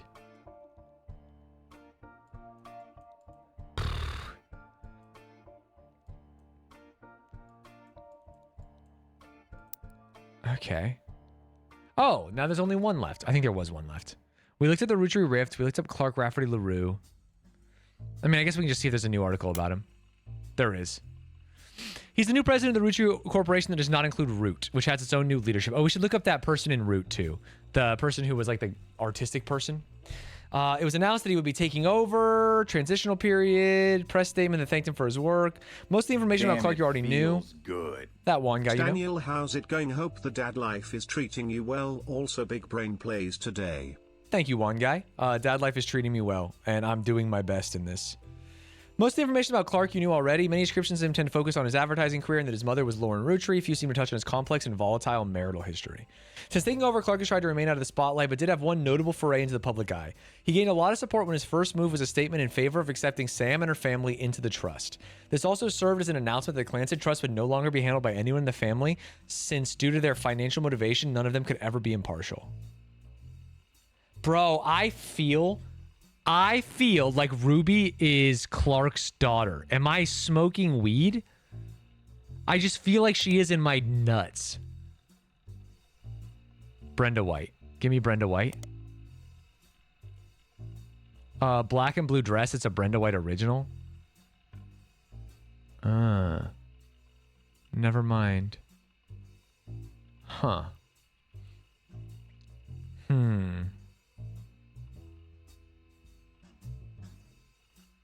Huh.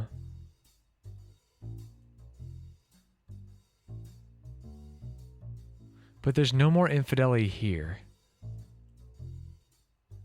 It's really mostly Guy. And then someone who would do infidelity in 1949.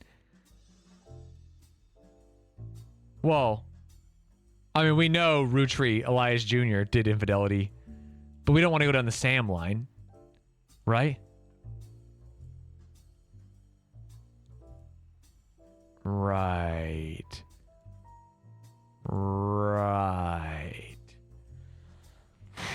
If you follow the money, it all leads to Ruby. That's kind of what I'm saying. I truly just want to get one lock-in, and then we can end. I cannot go without one lock-in, though. Ugh.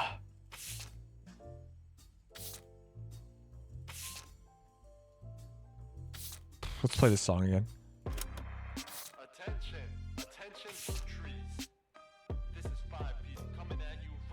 Company picnic. Who's in the background here? No.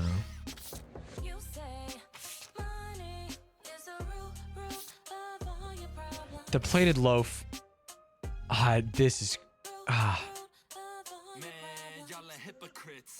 Check the refresher for easy locks. I feel like I've been going back and forth between the refresher. I feel like I was spamming the refresher.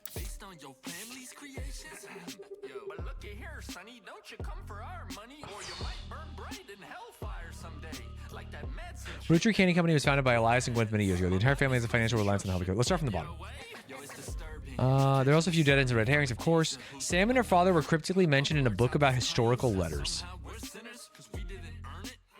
What? What does that even mean?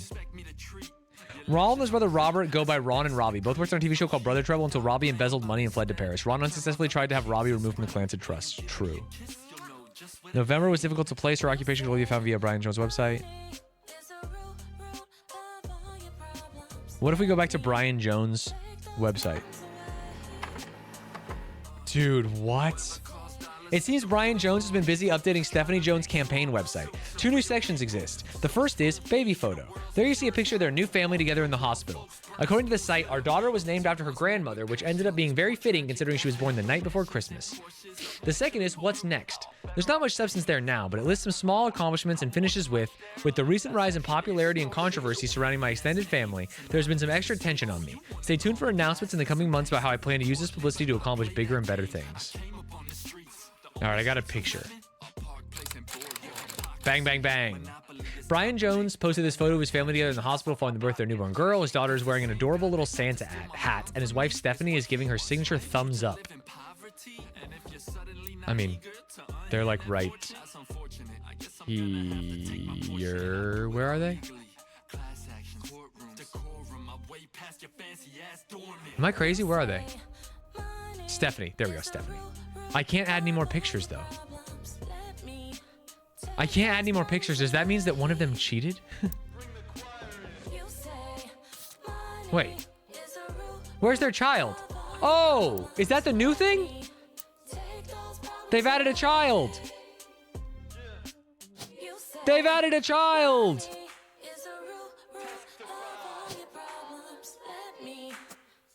What's her fucking name? I can't remember. Brian. Brian Jones. Bang. What's her name again? They just added a baby.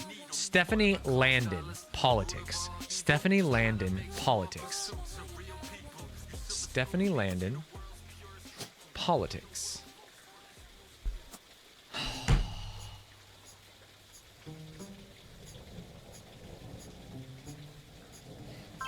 These 4 entries are correct and have been locked. Bang! You've also locked the following optional entries. Nice. Nice. Nice. Nice. Booyah! Sorry, I was trying to pause the music, but I did that. Has Oh, Clark Sam's reached back. out to you?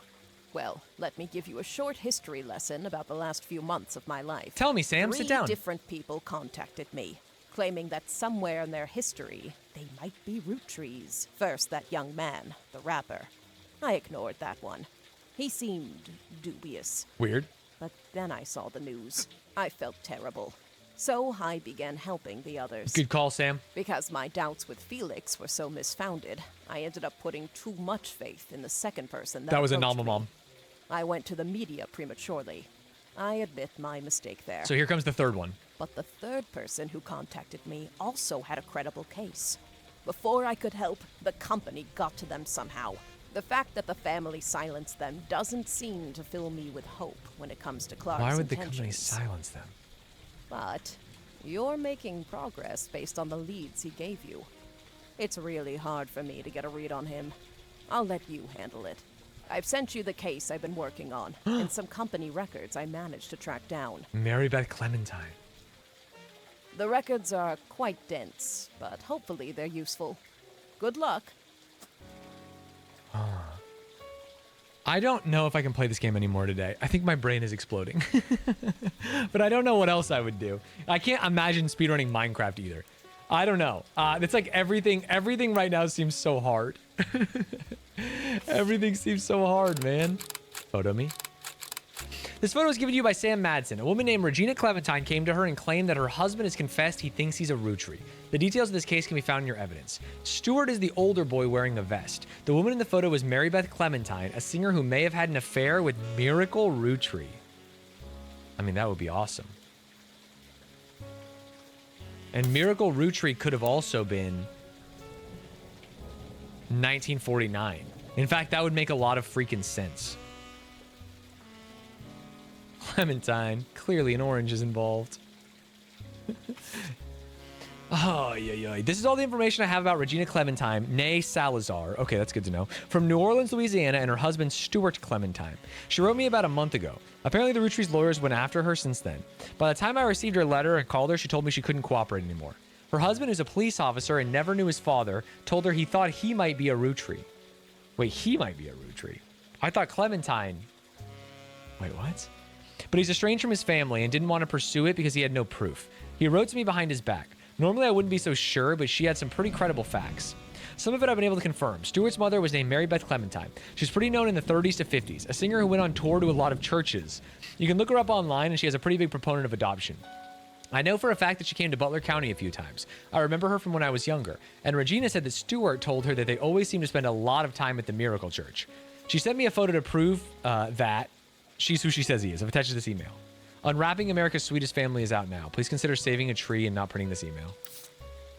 Yo. I mean, then this being Miracle and that being her and that... Wait. If this is Miracle and this is her, that means this would be Clementine's husband. Wait. Because she has kids. Wait. If this is Miracle. I mean, I'm not, obviously, pastor? Preacher. And this is... But Clementine... No, wait. I'm mixing up Clementine and the kid. Go back to the email. Regina Clementine. And her husband, Stuart Clementine. Okay, who's the mom? Mary Beth Clementine. Got it. That's Mary Beth Clementine. Bang. Mary Beth Clementine. And then if they did end up having a kid... Are these... They're not really connected? So then this would be... Boy in the Vest. And this would be Salazar. What's her name? Shit. Regina Salazar? Hold. Yeah, Regina. Regina. He's a police officer, by the way. And this is Regina Salazar. Boom. And who did Mary Beth Clementine get married to? I think we just look up Mary Beth Clementine. She was famous. We might actually be able to get another finish. Nice. He's got the whole world in his hand. She adopted 2 children in the late 1940s, Stuart and Mark. Wait, was one of those guys Stuart or Mark? What was her husband's name? Stuart Clementine. Whoops. So she says she adopted him. Wait, what? Oh, Stuart with a U. Stuart Clementine. Great. Wasn't he in the photo? Oh, was that the dad? Who was in the photo? Let me check. Sam Madsen. Stuart is the older boy wearing a vest. The woman in the photo is Mary Beth Clementine. A singer may have had an affair with Miracle Roottreemania. This might be Miracle. It kind of looks like him, kinda. Sorry, let's go back to learning about her. She also spoke as an advocate for the benefits of adoption in front of the United States Congress, who were convened to debate and discuss the issue, and discuss the then first adoption of the African-American child to a white family in the United States. She was specifically there to detail her experience going through the system to adopt Stuart. Her other son was adopted later, and according to a single line on one adoption site, under unusual circumstances. Oh. Stuart thinks he's the kid, but it ain't Stuart. It's the other fucker. Stuart's actually her kid. Oh, man. That's how they boom your ass. Wait. Then this isn't Regina Salazar. This is all a misnomer. I guess it's adopted kid. Split up. It doesn't have to be birth kid. Married. Oh, it's this way. It's this. This is Stuart Clementine. I'm silly. Stuart Clementine. Oh, no. They're saying both of these kids are through infidelity. Where's adoption as an option? Am I crazy? She has 2 kids. One adopted. Left would be Stuart Clementine. Occupation, police officer. Married to someone Salazar. What was her name? I said it out loud 10 seconds ago. Regina? Regina? Was it Regina? Double checkers? That doesn't matter. Great. In 1959, it surfaced that Mary Beth had been twice divorced, both times to her manager, Sterling. This ended a career with a religious audience. Oh, okay. This guy's name is Sterling. And he's a manager. She's a Clementine. Unless she was earlier name. She says she adopted. Yeah, and the first one, musician. Bang. Okay, and she has 2 kids. Stuart Clementine, the police officer. And then the one who might actually be a Roottreemania. Stuart me. Hit me there. Ooh, I feel kind of good about this. 4 out of 12, you have to get 8. So there's 1, 2, 3. Do these count? 4. I feel like we're kind of cooking. We need to look up Sterling or more about her. Twice divorced. Let's look up Mary Beth Clementine on periodicals. Mary Beth Clementine came to Butler County a few times and played religious hymns at the Miracle Congregation Church. She's mentioned 2 times. The first visit from 1949 was significantly more substantial. Miracle Congregation welcomes Mary Beth Clementine with open arms. The article mentions that the church's leader was moved when he heard Mary Beth's recording of one of his favorite hymns, His Eye is on the Sparrow, and reached out to her personally. His Eyes on the Sparrow holds a very special meaning to me. As you know, I've had a very difficult upbringing, and it's no secret that my own eyes have always been a source of struggle. The song is about overcoming sadness and hardship through Jesus. If God can find a way to watch over every sparrow, he certainly can watch over those made in his image. My family's fortune does me no good as a man of the Lord. It's much better spent spreading his word. He spread more than that, am I right, chat? And I felt a kinship with Mary Beth ever since I heard her voice. When I learned her personal story, I knew I had to help her in any way I could. The Bible is full of adoptions, from Moses to Esther. Spending your life taking care of those helpless to help themselves is incredibly noble. She and her son are welcome to stay in our guest home. Oh, she already had a son. Yeah, she adopted Stuart, and then they fucked and had the other kid. The second visit was a few years later in 53. The article mentions that her first visit was a massive success, and at the insistence of Miracle's congregation, she returned for an encore performance. It also mentions that the unusual circumstances of her second son's adoption had prevented her from touring recently, but doesn't clarify. Yeah, the second son is for sure Miracle's. Mary Clementine was reviewed and advertised many times in Modern Music Monthly, but the most popular recording was a release of He's Got the Whole World in His Hands. Modern Music Monthly had a very positive review of her cover, and the writer complimented her voice and the tone of her guitar. The review had nothing to say about Mary Beth herself, so it's not much use to your investigation.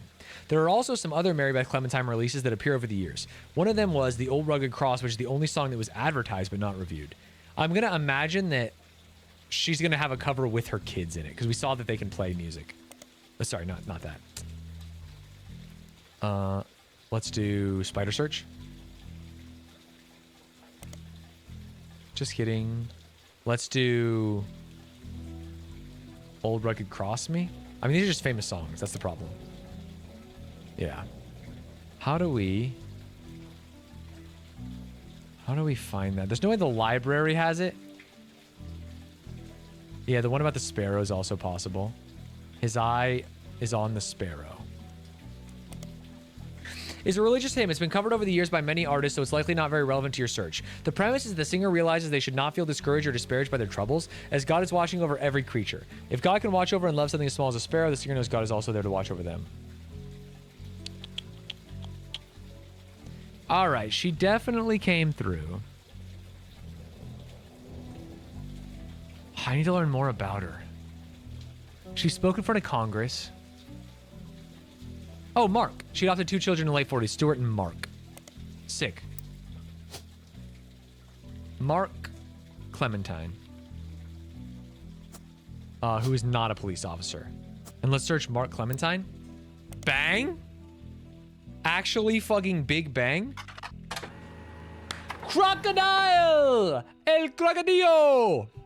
Clementine is listed on a website titled The Infamy List. It's a massive list of criminals who are known for odd crimes. Although Mark's nickname would imply he hails from Florida, a lot of others on the list come from there, or Australia, Mark is listed as being from Los Angeles. He has a pretty big entry. He seems like a real piece of work. There's a small note about him being the basket baby of 1950, but most everything else comes from his adulthood. He lost his job in 75 as a pilot for a regional airline after he tried to board the wrong airline's plane. He was drunk, and he was charged with trespassing and assault. Would he be considered a criminal or a pilot, you think? Does criminal... Okay, so it's got to be pilot. Dude, we're almost to the next level. I feel it. I feel it. In 1982, he was arrested for transporting smuggled animals over the Canadian-Mexican borders for an illegal reptile supplier in Los Angeles. He was apparently quite successful for the first 4 years, but was caught when he had to make an emergency landing in Portland after he was bitten on the foot by a crocodile. Hence the nickname Portland again. Apparently the Portland Telegraph, that's how we get to Portland. It's all coming together. Now we can search deaths in Portland by heroin. Now we can search everyone else who moved to Portland. We can search restaurants in Portland. We've unlocked Portland. Amazing. Oh, we also got a mugshot of his ass. In 1993, he was released on parole, but his freedom didn't last long. He was arrested in San Diego for violating an attempt to visit his daughter's graduation. He famously punched the principal, a man named Billy Sims.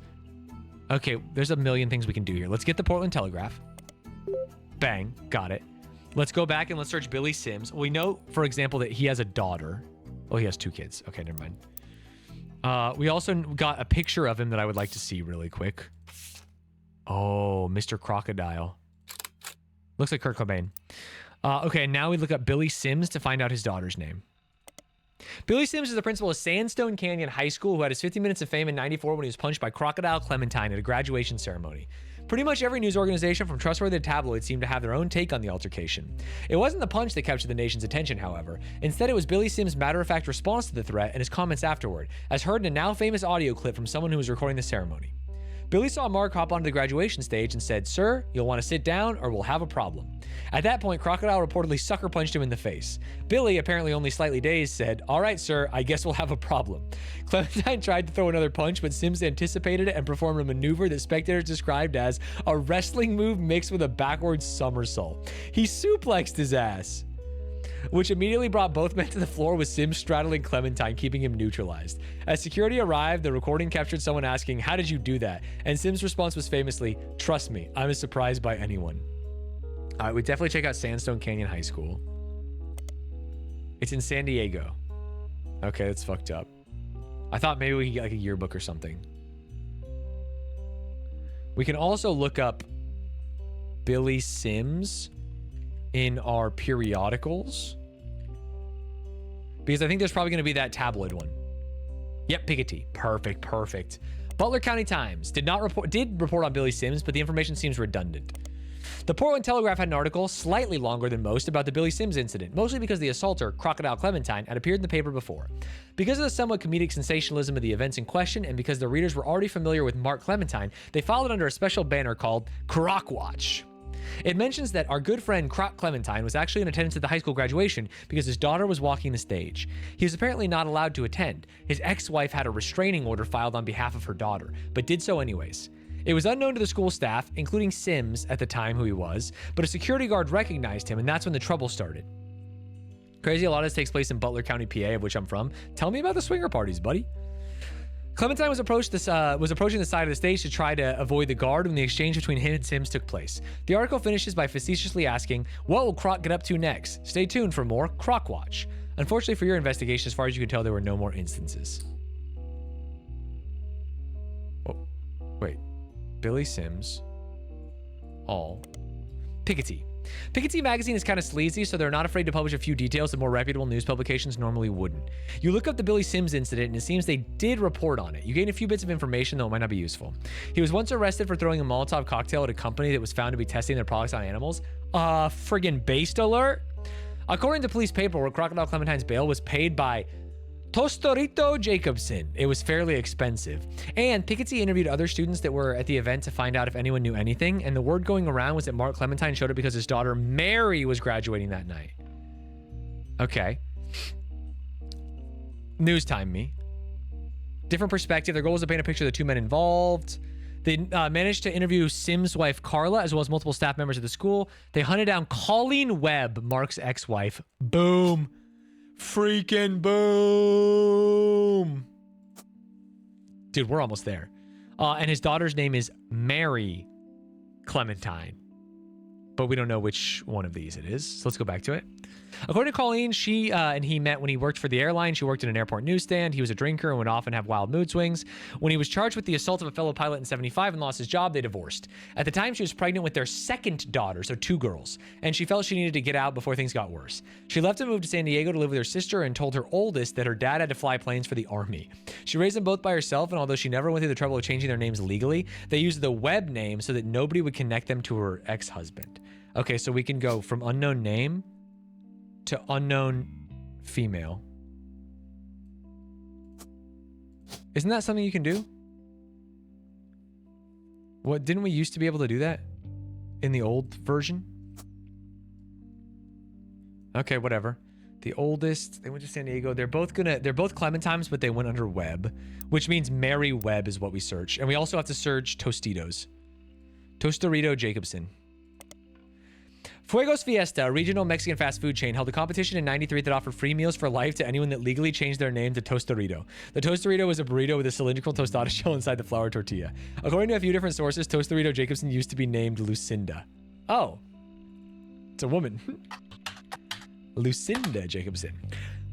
Wait, what? Oh, we have to go periodicals, of course. Lucinda Jacobson? Son? Edith. What? And when she was 18, Edith and her sister Lucinda were arrested for trespassing. But this is wrong. Wait, what? A crime blotter about Edith Jacobson that also mentions a Helen Roottreemania and a Lucinda Jacobson. In 1971, when she was 18, Edith and her sister Lucinda were arrested for trespassing at Miracles Congregation Church in Butler County. They were pretending to be church employees in an attempt to get into the room where the church houses their weekly tithings. The church didn't press charges. They were caught by Helen Roottreemania, who was there at the time while her husband Miracle was away preaching. Helen Roottreemania was quoted as saying, "Jesus forgives and so do we." She was there? It's an old article, but what are the chances that Lucinda Jacobson later in life changed her name to Tostitos? Tostarito Jacobson. And why would she pay his bail? What the hell is going on here? Okay, Mary Webb me. Tubies? Yeah. Mary Webb in San Diego has a website called Web on the Web. Apparently, it's a personal travel diary that also doubles as an advertisement for her travel agency. There are descriptions of Mary's services, including booking flights and cruises. Damn, she loved planes like her dad. Almost all of them involve extremely niche audiences. It seems Mary's the #1 agent when it comes to booking spiritual vacations aboard ghost ships and in specific hotel rooms that are said to be haunted. She also has a dedicated section for more traditional modern cruises that cater to specific groups such as fans of boy bands. In the diary entry, she talks about the trip she's personally taken and uses that as an opportunity to feature descriptions of amenities and excursions that the ships offer, even when you're on them to see a specific band or ghost. There's also pictures of ships, hotels, landmarks, and places she's visited, as well as a picture of Mary herself with the ship in the background. One of her diary entries actually mentions the day that the photos were taken. She was allowed onto the ship on a port day in San Diego with a professional photographer she knows. The photo of Mary has been added to your evidence. Mary? Mary, Mary, Mary. You tricksy little hobbit. I'm thinking Mary is maybe older. One of those is Mary and one of them is a different kid. What was the other Webb? Shit. Piketty. We did Piketty. Tostarito Jacobson. Piketty was interviewed other students. His daughter, Mary. Mary Webb. No. I mean, Mary Webb as like a businesswoman? No. What about... I mean, we did Lucinda Jacobson, and that only got us that. But what about Tostarito? No. Carol or something, the ex-wife? That was this. Colleen Webb, the ex-wife. Oh, you want to search Colleen Webb, you mean? Yeah, it's totally fine. I mean, we found out about her running away, but... Oops.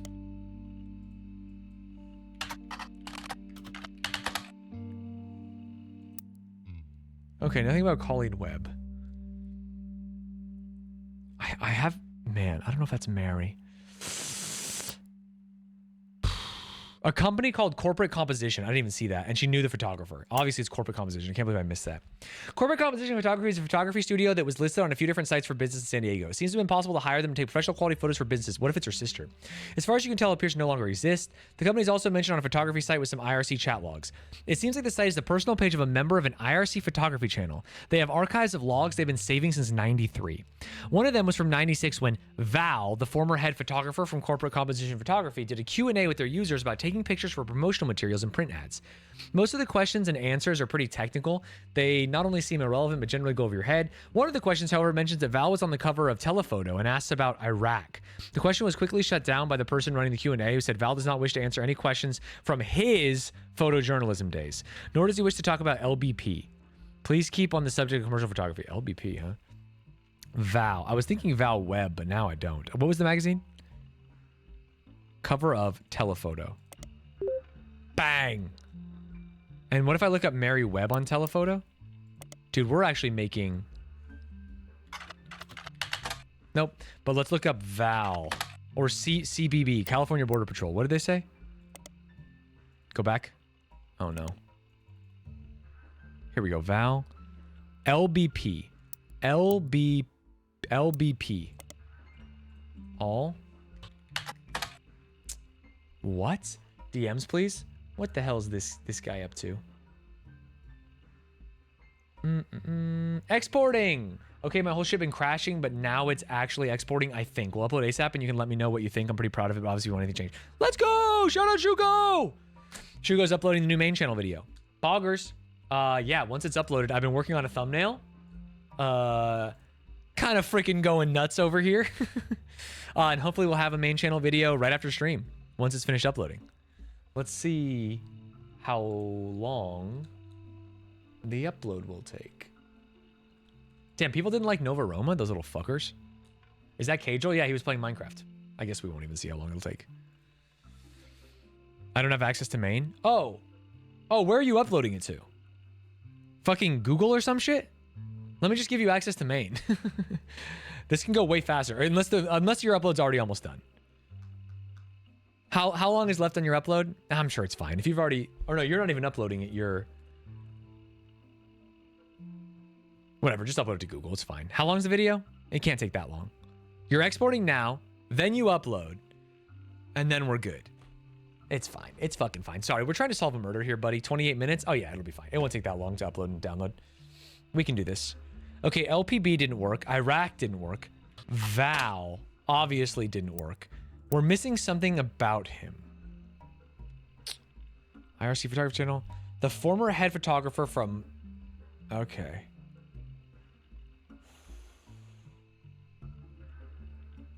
The cover of Telephoto and asks about Iraq. I guess...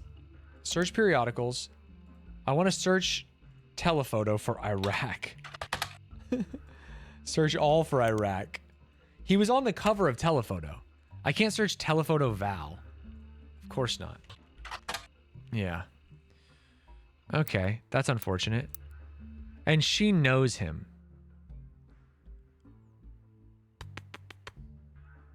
What? Maybe it's her husband.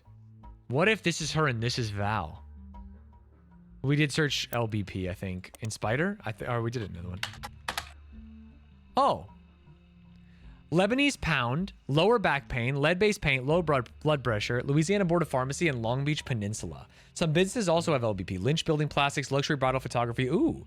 Lexington Business Payroll, Lincoln Baby Photography, Laura's Bras and Panties, and Logline Books and Publishing. I mean, let's check all the photographies.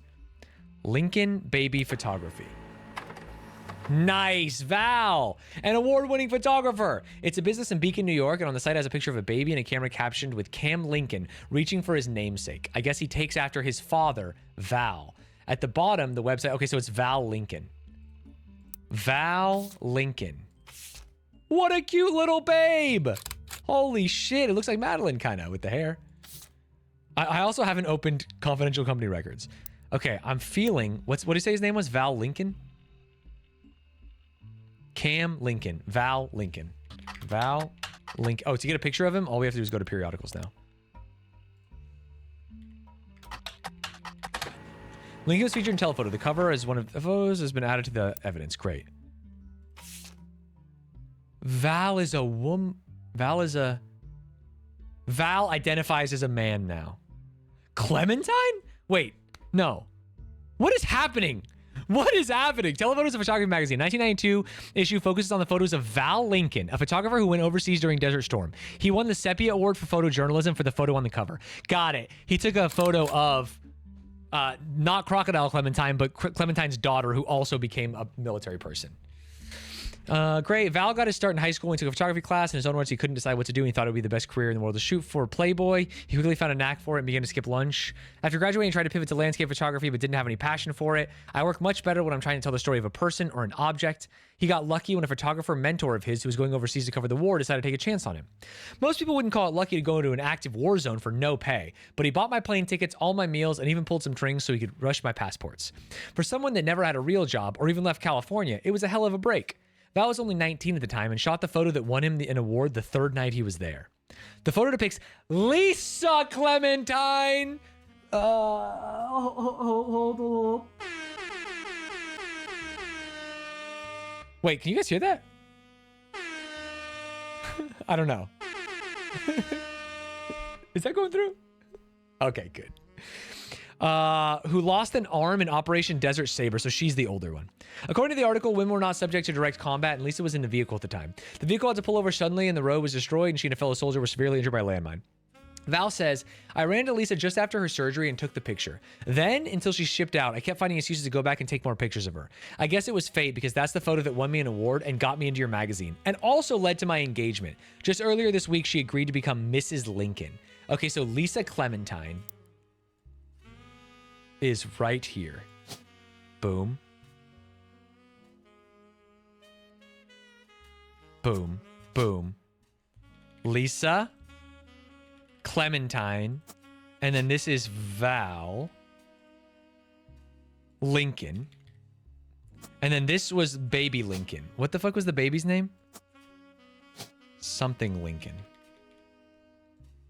Do you remember the baby's name? Cam. Little baby Cam Lincoln. Occupation? Child. Does baby count? Yeah, baby. Oh, he's different.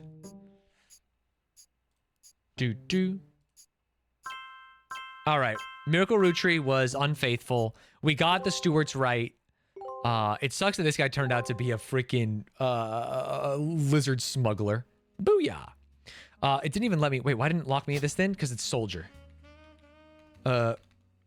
Sorry, not soldier? War. Marine. Army.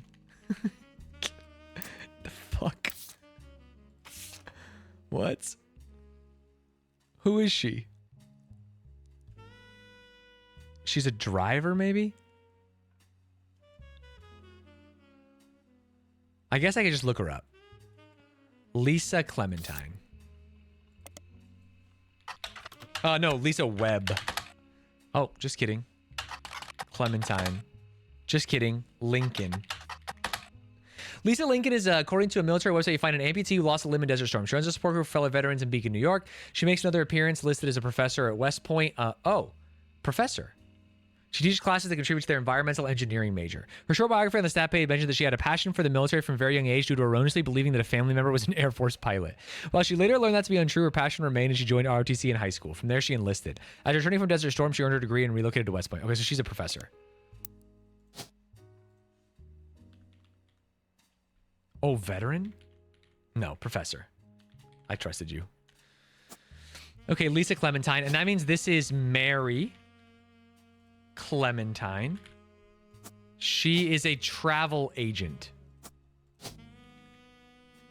Dude, whoa, we filled out the whole tree. Oh, besides Sterling. Who was Mary Beth Clementine's husband? It was a manager named Sterling. Whatever. What was in confidential? You were given some partial staff records to cross-reference by Sam Madsen. These records are based on an old tax mailing information and only detail the employees that work directly for Roottreemania or in their corporate office. The many laborers on their farms and the factories are not listed. Bummer. You're not sure how helpful it will be, except for cross-referencing guys' secretaries and visits overseas. Spider searching people just because they're listed in these books will likely be very time-consuming and a waste of your time. All right. Cool, man. Office staff. Edward Roottreemania, Lloyd Carpenter, Carl Monroe, Elizabeth Cravensworth. That's Elizabeth. Unless there's another Elizabeth. Damn. That was too easy. It's just freaking Elizabeth Cravensworth.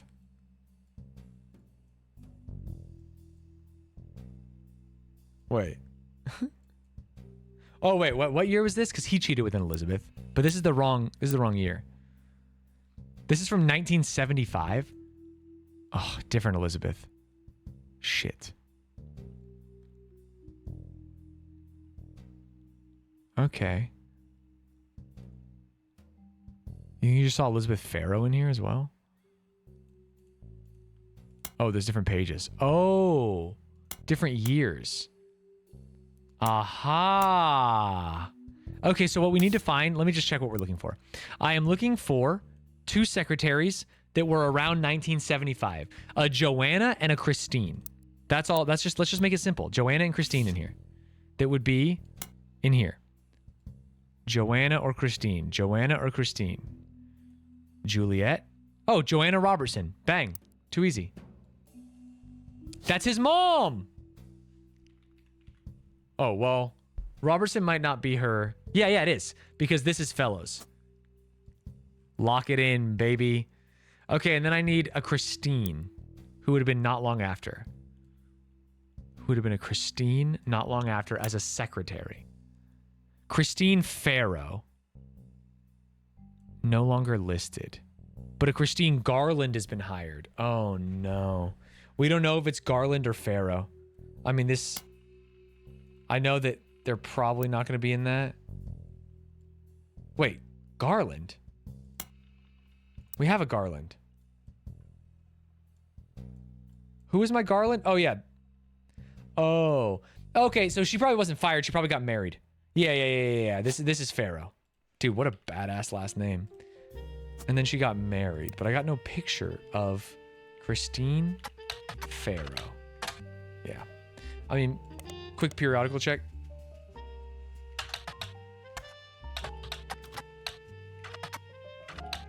Nope. Okay, no worries. Major expenses. I mean, I think we should look at secretaries from every year because this guy seemed to fuck secretaries. Lisa Lewis and Valerie Ewing. She stopped working. Beatrice Watts, Corinne Schwartz. Who is the woman in the photo where the kid was having his face wiped? I think we weren't sure because we don't have the year for that. But it's one of those 2 women.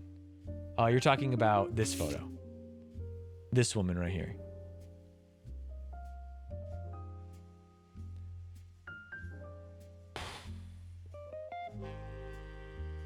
But I actually don't know. Oh, I mean, presumably it's her. But I can't be positive. Fuck it, lock it and see if it gets us to the next stage.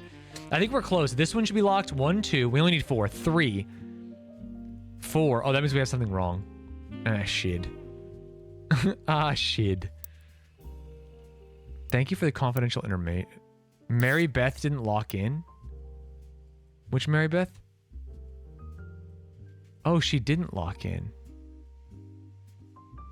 Oh, she's not a Clement. Clementine was her original name. I gotta find her original name.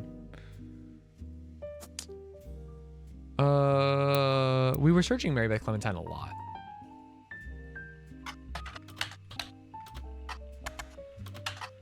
I can't spell. Modern Music Monthly. Oh, New Edison. Maybe New Edison gives me something?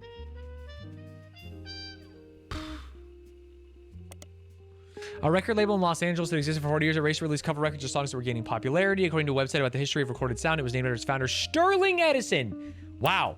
It's that easy. It's that goddamn easy, baby. Its biggest claim to fame is being sued by the estate of Thomas Edison in Edison Records versus Edsel.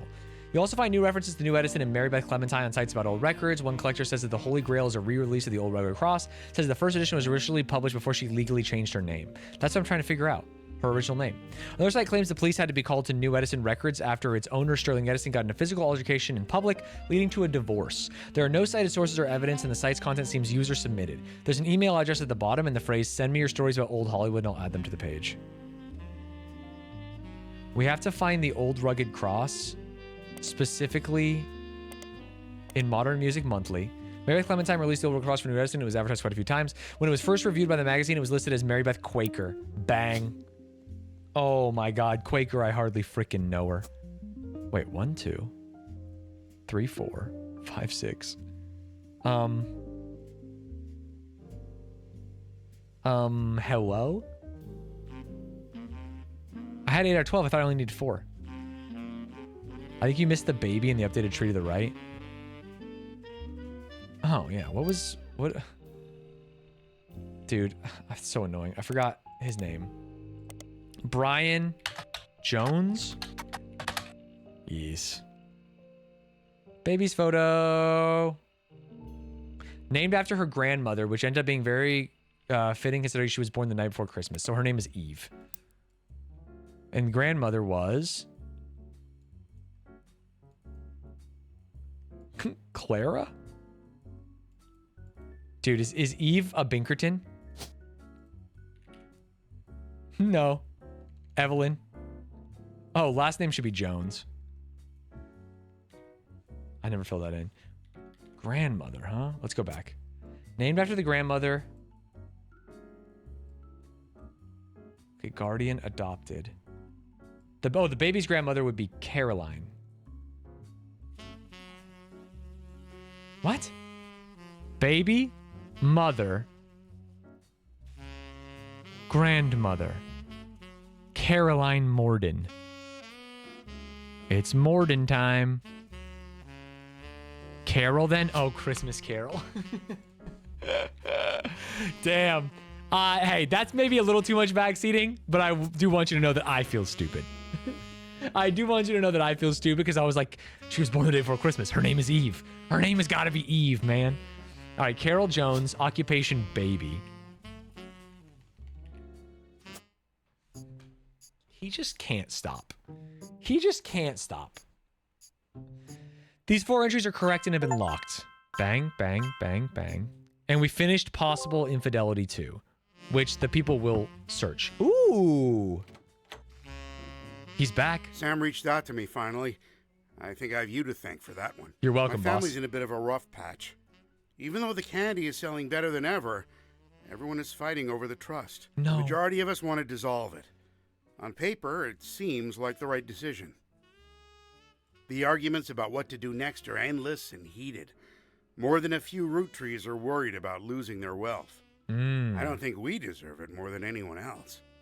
I love my family, my wife, my daughters, even my son, who I hardly ever get to see. Oh? I want to keep them safe and secure, but I didn't do anything to deserve this fortune. Hell, I probably deserve it less than most. It took me way too long to get my life together. Okay, enough about me. Here's the deal. I can't stop the majority from voting one way or another. If you keep passing along potential root trees, I'll keep adding them to the list.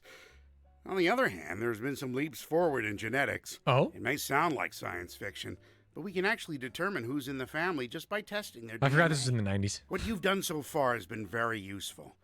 Just keep filling out the tree and we'll prepare for the tests. Okay. Dude, he's not giving me any new information?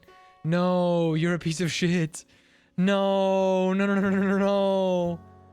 Oh, this is Crocodile. Get that in there. Get the extra photo. Sterling Edison. I guarantee we can get a picture of him through this, right? Tell me we can't get a picture of him. Wait, really? New Edison Records. What about the lawsuit? Edison Records v. Edsel. Okay, Jesus. Website about lawsuits mentions this is a fun case because the name of the lawsuit was actually the biggest problem for the person being sued. A record producer who called himself Edison was immediately outed as not actually being named Edison. What? Edsel was a German last name, and at the time of the founding of the company, the U.S. is at war with Germany. The company's founder immediately settled to try and get the case to go away. Oh. It's Edsel. Got his ass. Got his ass. Sterling Edsel. Dun, dun, dun, dun, dun, dun, dun. Periodical me. Got him. You find no appearance of anyone named Sterling Edsel in Modern Music Monthly. It seems that whatever he got up to after he was sued by Edison Records, he no longer seemed noteworthy. But we can still find a picture of him with his fake name. I guess it doesn't matter. Don't need it. Okay, we feel good there. There's got to be more we can learn about Elias's infidelity. The problem is there's also some stuff that you just get way too late. Like this is old company or modern company records. In 77, it was announced that Zach would be retiring and Guy would be taking over the start of 78. They held a retirement party in November before spending the final month working on the transition, which is why we know that that's Christine Farrow, because they had the same. Wait, no, Joanna, and she got married, became a fellows. Yeah. Agree, right? Then, in 78, Guy Hudson took over.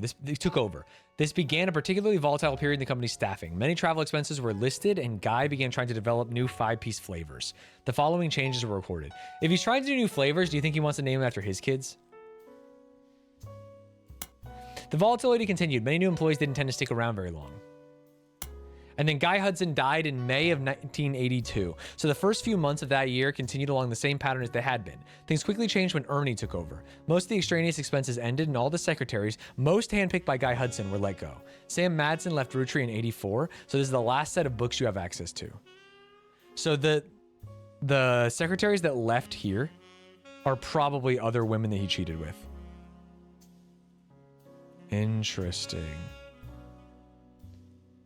Interesting, like an Angela Ingram, a Linda Lewis, and a Catherine Garrett.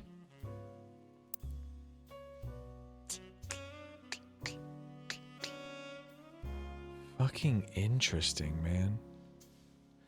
We can also try to learn about Christine Farrow's children. Wait, we know one. No, we don't. That's not her kid that's in the picture. Christine Farrow was just a classic secretary. I think this has to do with the cooking. There's definitely a way. The stupid ass bread. This has to have something to do with it. Flora and Yates. No.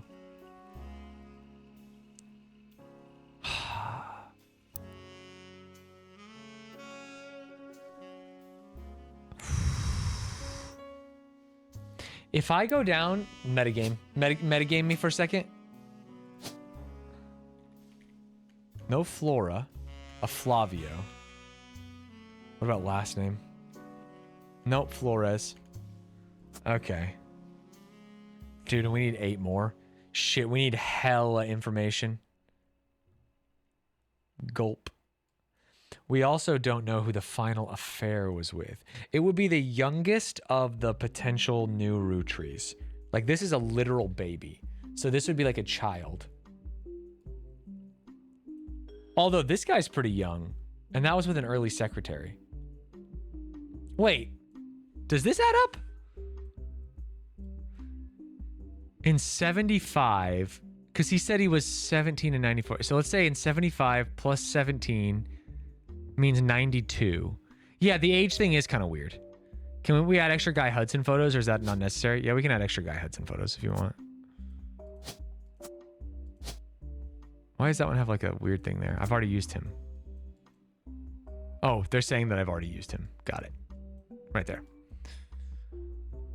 Joanna hasn't locked, but David has. Yeah. Joanna, I didn't have her right last name, right?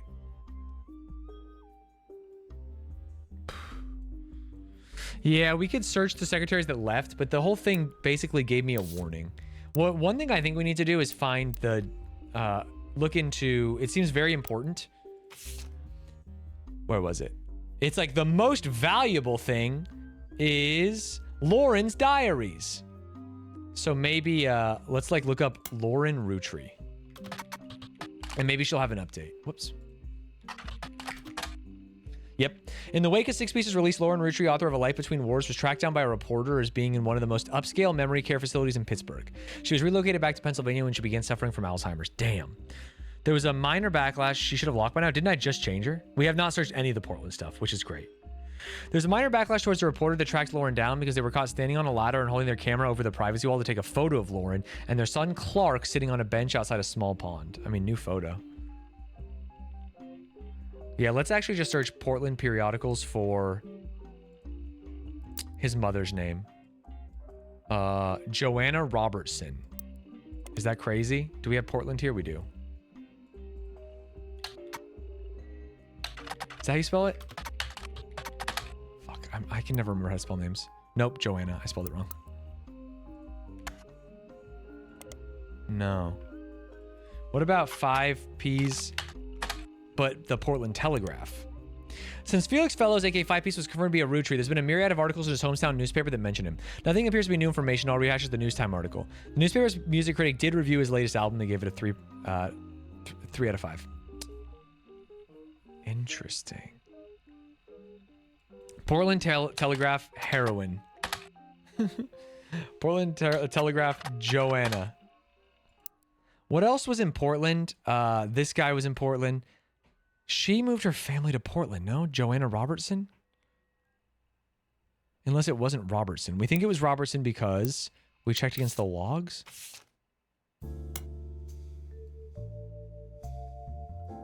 Yeah. Joanna Robertson.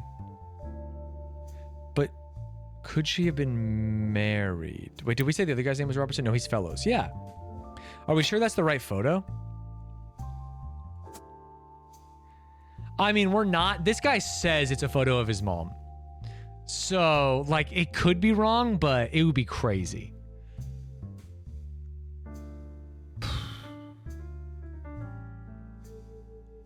And they're also looking at each other so longingly.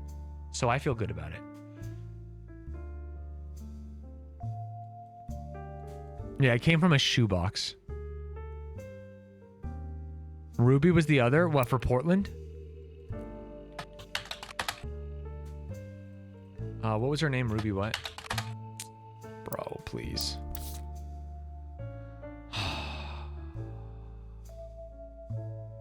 She was she worked at a movie store, but I don't think you can just Google movie store, right? Am I crazy? In Portland? Movie rental.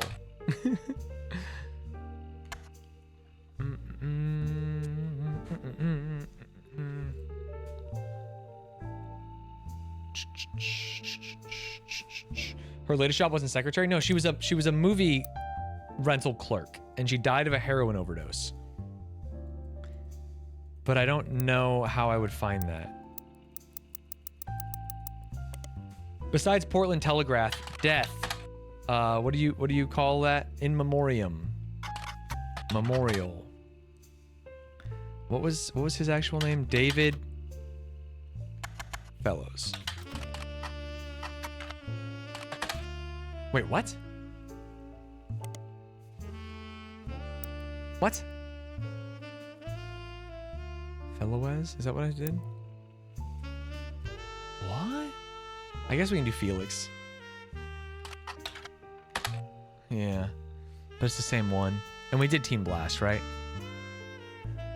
They've listed him amongst the hunky hotties for the past few months with small bios that tell you various facts about them. This includes his real name, David, his birthday, 1977, his star sign, Aquarius, and where he grew up, foster care in Portland.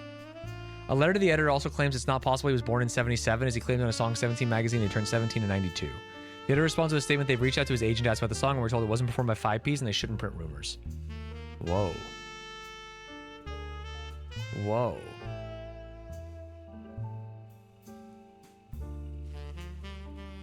Someone else made the song.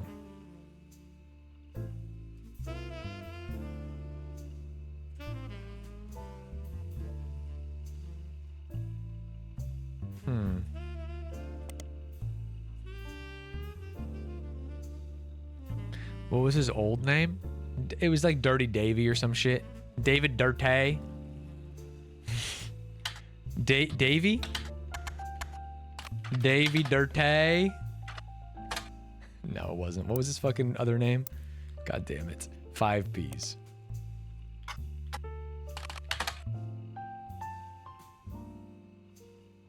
Dirty Davy.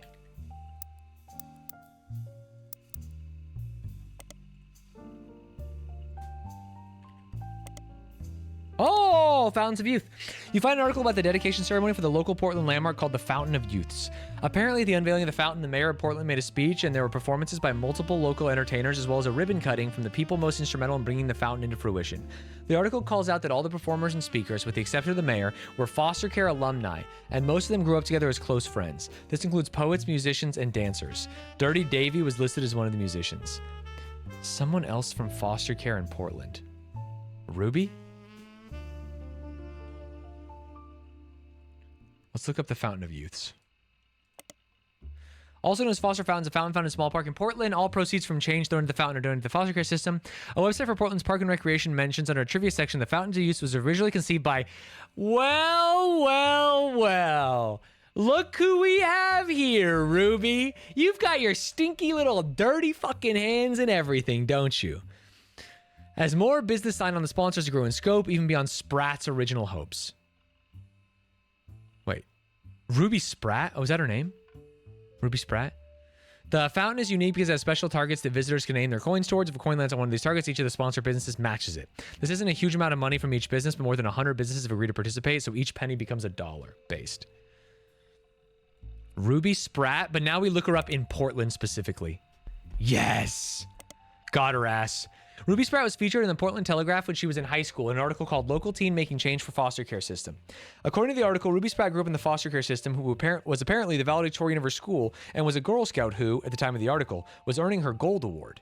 This required a project to help the community, and Ruby chose to raise money to build a fountain she called Foster Fountain. The fountain has a few small pedestals that stick up high above the water. People are expected to toss coins into the fountain. Hold for good luck and will be encouraged to aim for the top of the pedestals. All the coins scraped from the bottom are slated to be donated to Portland's foster care system. A coalition of local businesses that sponsor the fountain are committed to matching any of the donations successfully on the targets. Okay, great. That didn't help me at all.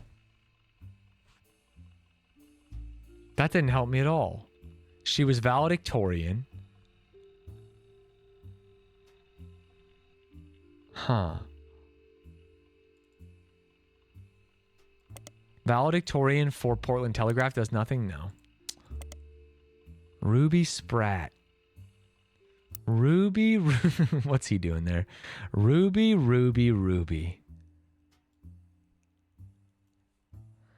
Dude, I can just feel it.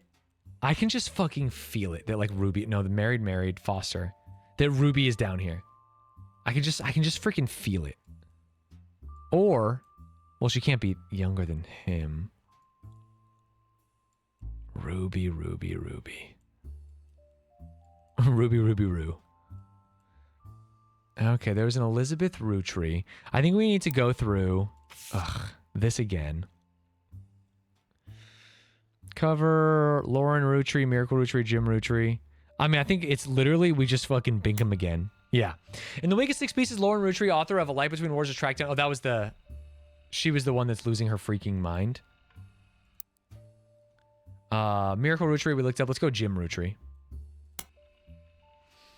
Jim and Diamond apparently sent out some mail to Diamond's Dazzlers that mentioned they didn't spend a lot of time near or around the candy company anymore, so they couldn't really comment on any recent news.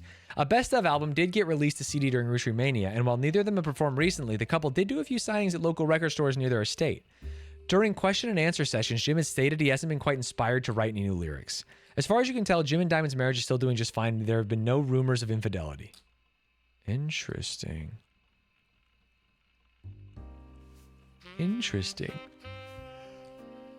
Best of.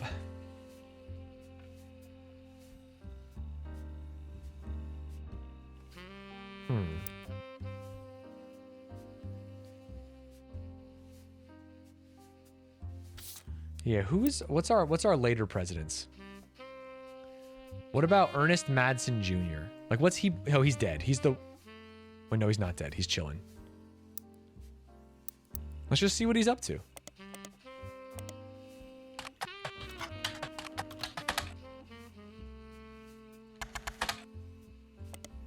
Interesting. Just Business Watch. Just Business Watch. Okay. He doesn't fuck with me. The woman who wrote Family Man, there's got to be something in there. I need to get a copy of Family Man. I know it just said it was propaganda, but...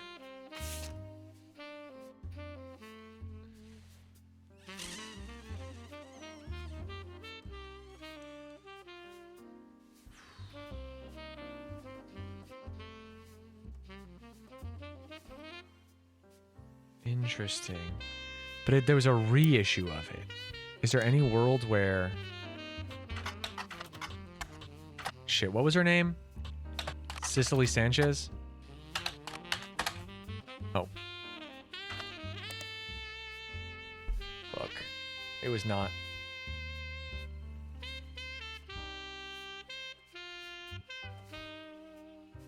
Okay. Okay. Oh, no. She's the other author. She's the other author. This was Bess Williams. I think we got this from the library anyway, but...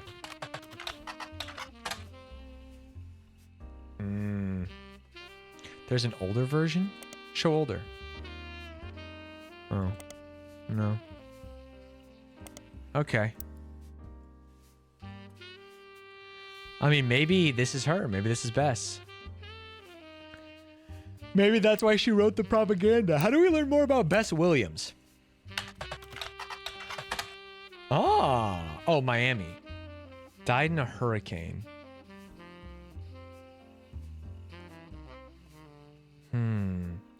Let's look up the Bookadora library. I want to find out if any donations were made from like the Roottrees. Holy shit, we're downloading. The Bookadora library no longer exists. You find multiple libraries in the area. According to the website for the library system in Miami, the building where it once sat is now the Miami Print Museum. Searching for the Miami Print Museum and come across their website. It states their hours and list of exhibits. The building is very small. Admission is free, and they only have a room for a few different displays. One of the exhibits in their courtyard, which includes a fountain as well as a statue of an unknown author. The picture has been added to your evidence. Another is a printing press that was used by the Miami Sunday, a now defunct weekly newspaper. The last is the original print of Cuba by Cubans, an art book.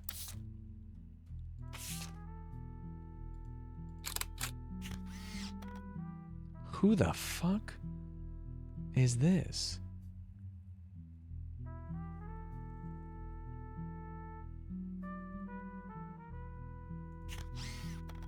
Okay.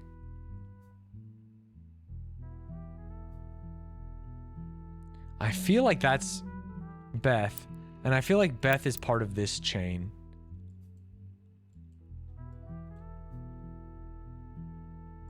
What's her name? Williams? Beth Williams? Oh, interesting. That was the Miami Print Museum. The Miami Sunday? No longer has records you can search online. It merged with another period. The Miami Mercury Sunday. Oh, baby. Wait, what? One larger failing newspaper, which is only notable to the author because by combining the names and the way they did it was tied for the longest title of the American newspaper at the time. What?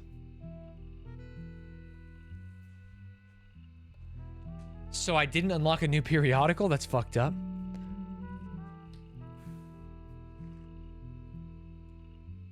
Cuba by Cubans. Marcia Barban.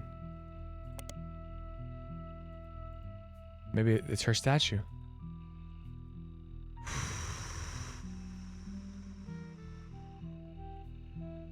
This is crazy. Second newspaper it merged with? Oh, yeah. Maybe. The Miami Mercury? Wow. I mean, hey, consider it backseated. It's a now defunct newspaper that merged with the Miami Sunday. There was a early newspaper that went out of business. It seems at some point during this process it was at least partially archived and available via your periodical search. Okay, so now I do Bess Williams again, or I do the Hurricane, or I do lots of stuff.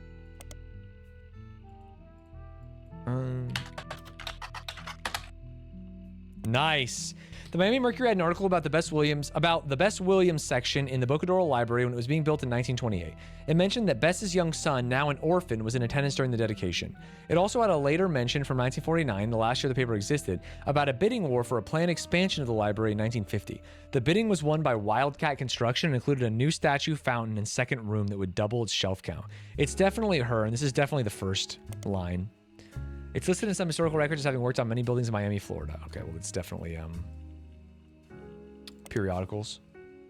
Frank Wildcat Williams. Wildcat Construction was mentioned once in an article you've already seen about the expansion of the library. It was also mentioned earlier in 47 under the headline, Constructing a Better World. Frank Wildcat Williams left Florida in 1941, a construction worker, and returned a hero. He won a Navy Cross for his bravery and sacrifice, having carried a fellow soldier to safety under heavy Nazi fire. Now he and his wife Ophelia are carrying his fellow soldiers through tough times at home. Okay. Frank Wildcat Williams.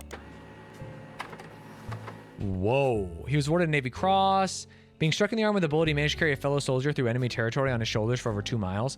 Maybe that soldier was one of the Roottrees. He died in 96 at 74 in a retirement community in Sweetwater, Florida. An obituary of a local news channel said this was written by his surviving family. Also shed some light on his personal life. He grew up an orphan because his family died in a hurricane. His family died in a hurricane when he was very young. He could barely remember his mother and had no memory of his father. After the war, he ran a construction company that mainly hired World War II veterans and did a lot of jobs in and around the greater Miami area. He was a born joker and a shining light to those veterans who needed it most. An anecdote mentions that he used to insist he married his wife Ophelia as a matter of courtesy and convenience. She wouldn't have to change her last name. Oh. They have the same last name. What's his last name? Williams. Ophelia Williams. A photo is attached to Frank in his youth. His daughters Barb and Sharon.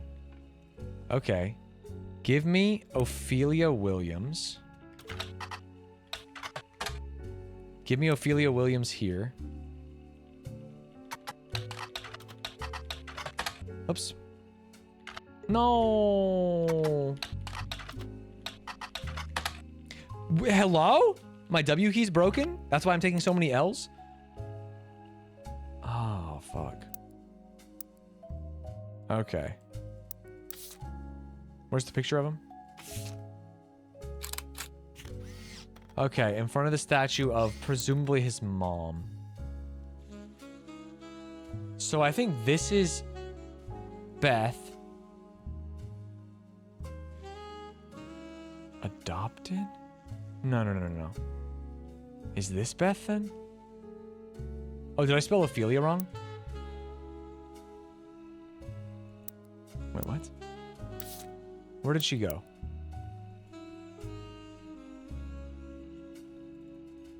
No. It's just Ophelia and then copy Williams. Control C, periodicals, all. Yeah. Okay.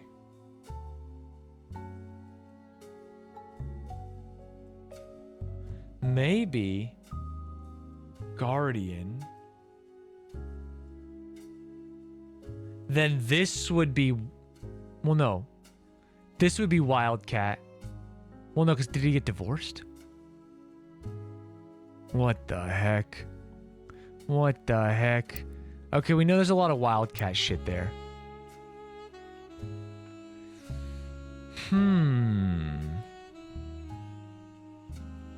His daughters Barb and Sharon Williams. Let's Google them. Let's go Barbara Williams. Or Barb. Yes! Barb Williams is a motivational speaker, and she has a website that explains the services she offers. Her company's address is listed as in Coconut Grove, Florida. The flyer has been added. Bang! Dude, stop. That's Barb. Overcoming adversity with Barb Williams. Her story will surprise you, uplift you, then energize you. A lesson that anyone can take something away from. An intimate evening with a truly wonderful message. Book Barb for corporate retreats, church events, or even school assemblies. She can customize her message for any audience. It includes 3 different testimonials from Greta Jones, Vic Elmsworth, the Kikiwa Falls Gazette is what we need here for sure. What? New Zealand? What's up, Hierarch? What's up, Burley? There's no Kikiwa Falls anywhere in the world you can find. The closest thing to a Kikiwa appears to be in New Zealand, so she made up those testimonials. Instead, a man named Chris Elmsworth has invented a small-town newspaper as a conceptual art piece. The Kikiwa Falls Gazette is a series of online articles about small restaurants, shows, and other tourist attractions all across the United States.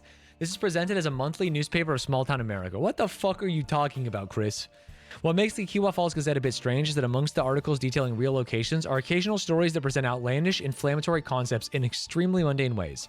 For example, on the homepage right now is an article entitled Mermaids Strike Back Against Lobster Farms that, using very dry language, details the idea that the mermaids in Maine have begun to unionize in support of better benefits. There are no punchlines, and the articles are not marked any differently than the rest.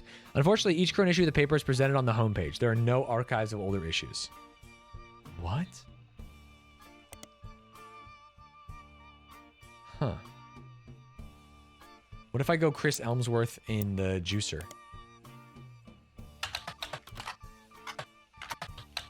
Nope. Okay, back to this. We can check WQTV12. Greta Jones is, according to a flyer in your possession, the morning news anchor for a channel called WQTV12. Unfortunately, WQTV12 has no online web presence. So she just made shit up. She just be making shit up. You do find it listed on a giant list of television call signs next to the city Springfield under the heading Effingham County. You may need to do a deeper dive on a specific city and state to see if any locals have discussed the news in that area. What? One of two different counties in the United States. One is in Georgia, the other's in Illinois.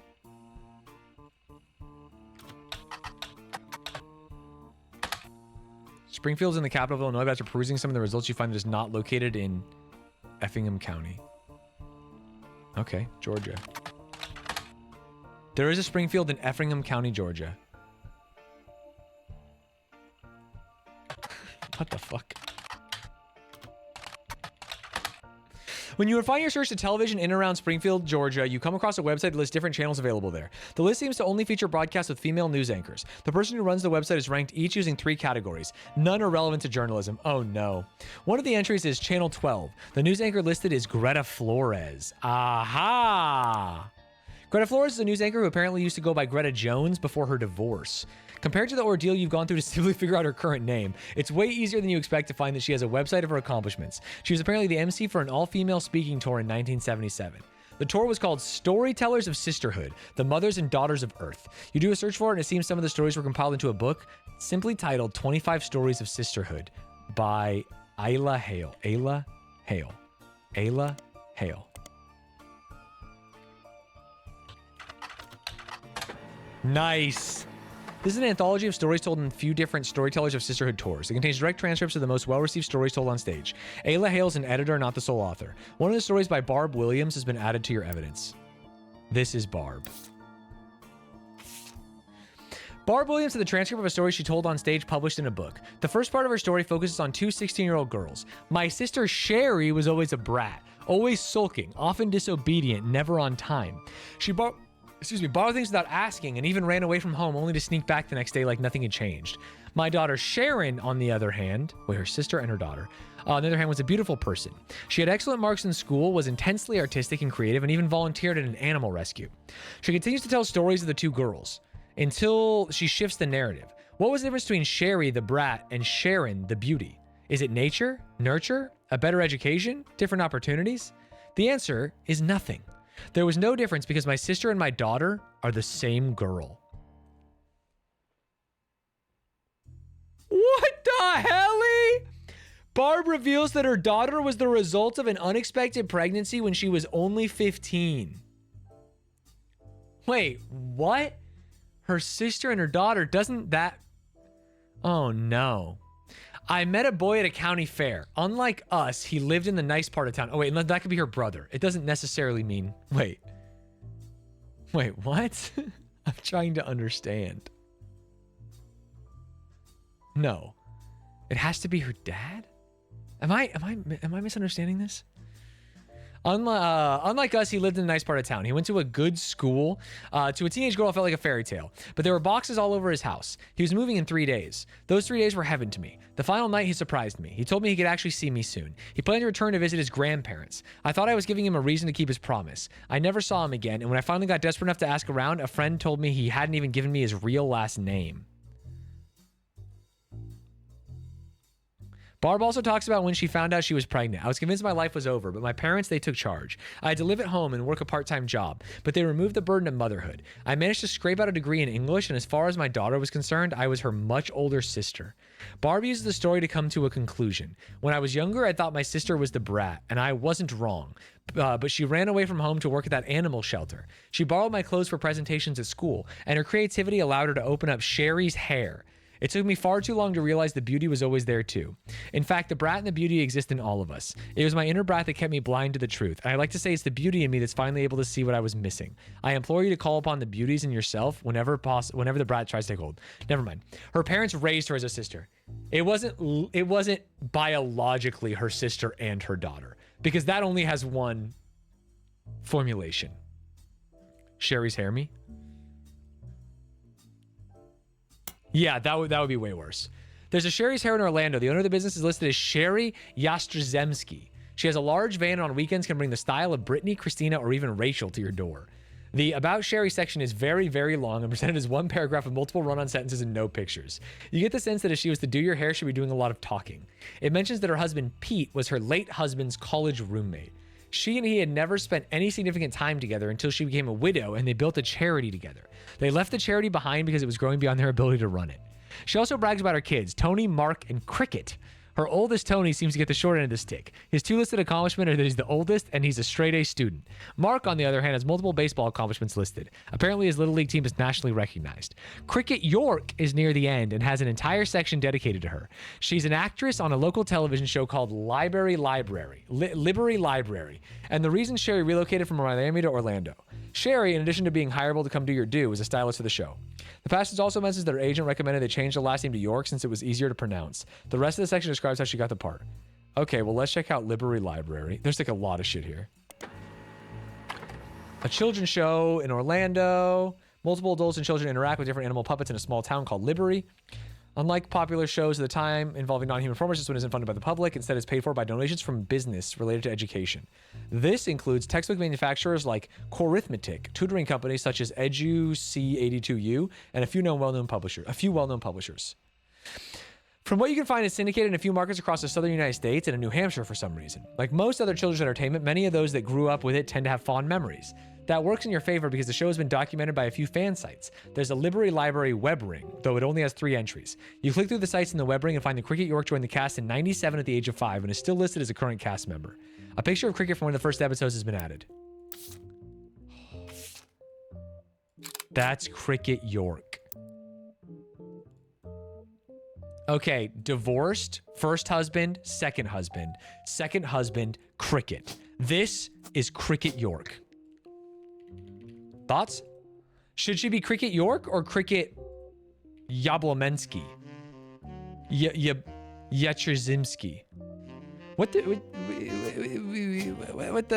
hell? And this is her mom, Sherry. Sharon, maybe? And Sharon's mom. Oh yeah, this is mom, but mom, but also sister. No, is that true?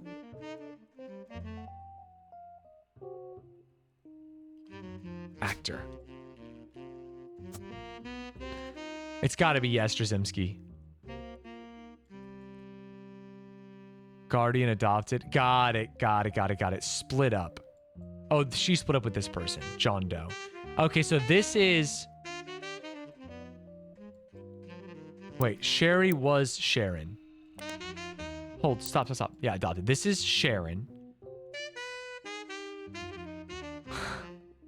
So this is the woman.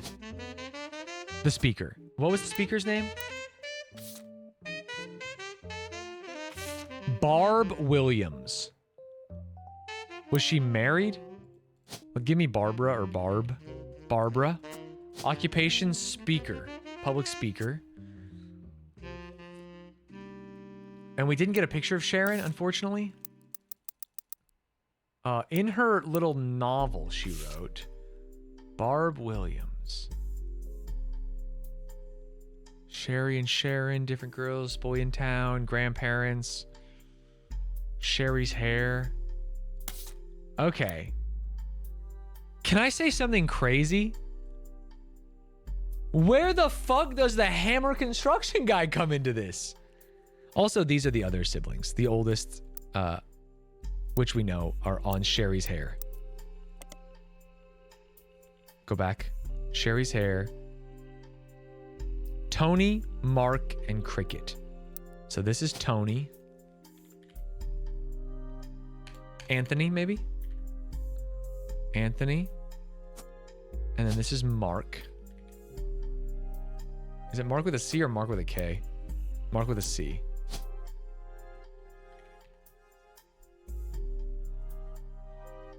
Yeah, he was orphaned in the hurricane. His mom was Bess. But, like, I thought he would be in this line. Real Squawk? So Barb is Wildcat's daughter? Wait, was it? Why do we think that? Did I forget that? Let me check Wildcat again. Hey, Streamy. Frank Wildcat Williams. Well, yeah, they're both Williams.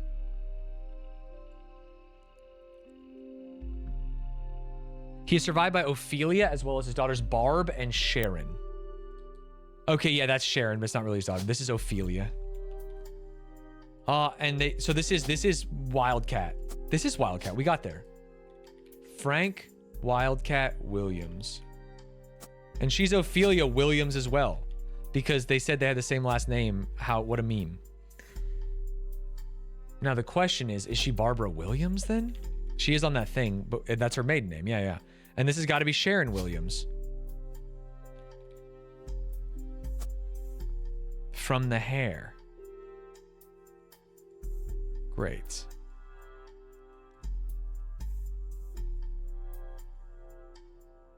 Which means this is Bess. His infidelity was with Bess, not Elizabeth? He heard Beth. Maybe it was Bess? Yeah, she's a hairdresser. Whoa. Well, I guess I feel like his mom is Bess, but maybe it's not. It has to be.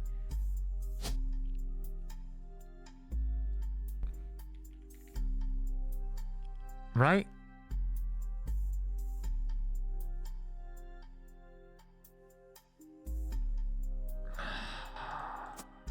Beth. It sounds familiar. Construction.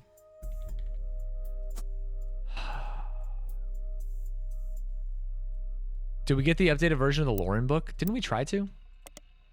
What was it called? We looked her up. They said there was an updated version. Maybe we didn't look it up.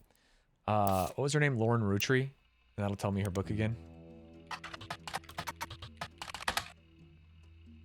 Hold A Life Between Wars. That's what it was. Control C by Lauren Roottreemania. But she's also losing her mind. When revisiting Lauren's book, there's a single passage that focuses on potential affairs in her immediate family. Well, that's fucking convenient. That's fucking convenient, man. Holds cruelty from Lauren's diary written in 63. It focused on the relationship between her mother and father. While it offered only redundant information during your previous investigation, it mentions the subject of affairs and may be more useful this time around. I am no stranger to true love. Jacob and I married at an age that most deem unfit for marriage, but he was also enlisting at an age that most deem unfit for war. We had no choice. I knew in my heart that our marriage was one for the ages. He and I would still be together today if not for Okinawa. That was nearly 20 years ago, but there's an emptiness in my soul. I do not understand my contemporaries. So many girls I went to school with have taken multiple lovers. So many of my girlfriends' husbands have been unfaithful. If I'm able to remain true to the ghost of a man with no chance of physical reciprocation, no potential for long conversation, how could it be so hard to love someone you can reach out and touch? Someone you can joke with? I have not had to deal with such madness at home. My parents are a perfect match. Oh, Lauren. Oh, no.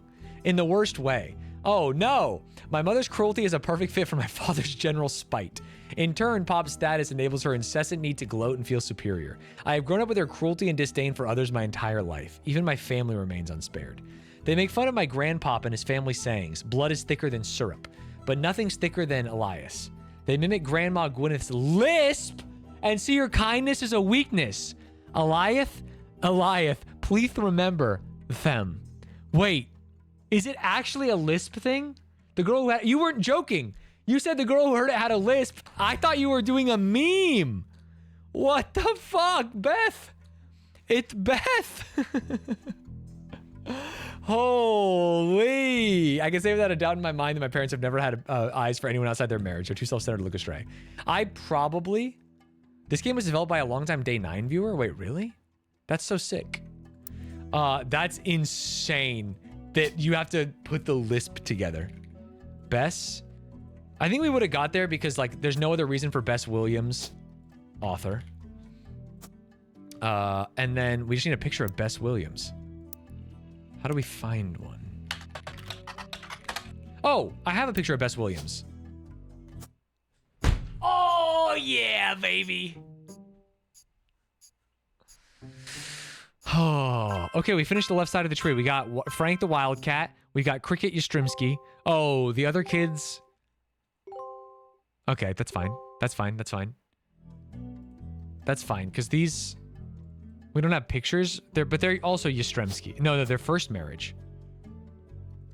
So this guy's last name has to be Yastrzemski, and he has a name. Sorry, Yast. It was in her thing. We can lock in her thing. Sherry's hair.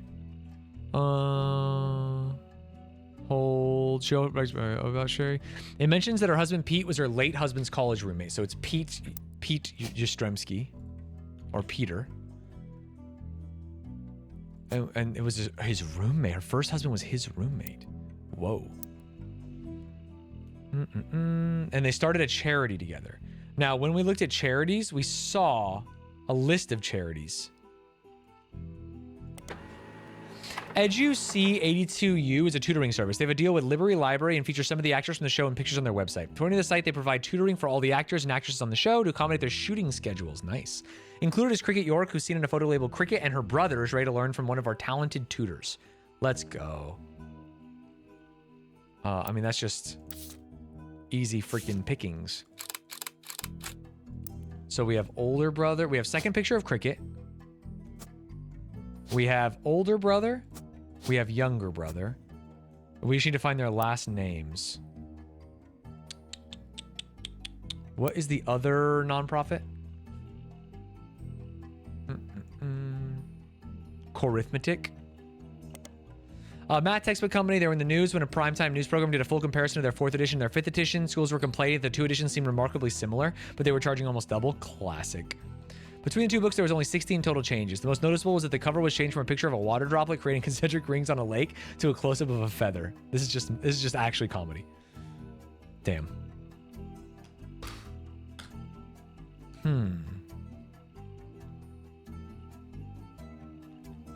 Huh. In Orlando. I wonder if there's a world where we can find what college they went to.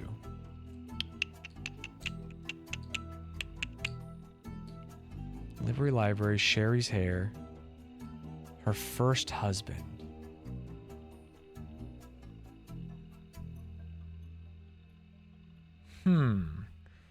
Okay, wait, I actually know it's periodicals, and then it's like and then it's Cricket York. And it's gonna be in the kids magazine. What? What? Liberty Library.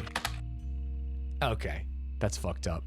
That's fucked up. We could search the second husband. I'll tell you the reason I didn't want to is because I'm typing his last name. Peter. No, nothing. Search periodicals. No.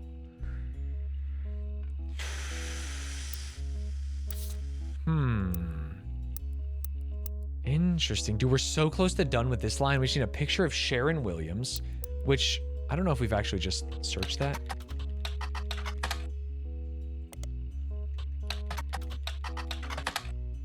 Go back to Sharon. No. Damn. Okay, I thought that was a decent thing. Now her kid's on a good baseball team. So let's look up the baseball kid in periodicals. What was the baseball kid's name? Mark with a C.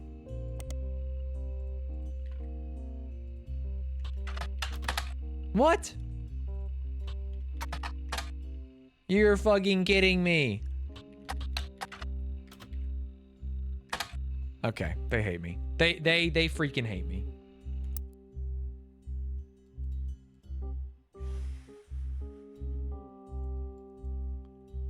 She's a hairdresser. Her first spouse is unknown. There's definitely a way to get a picture of him.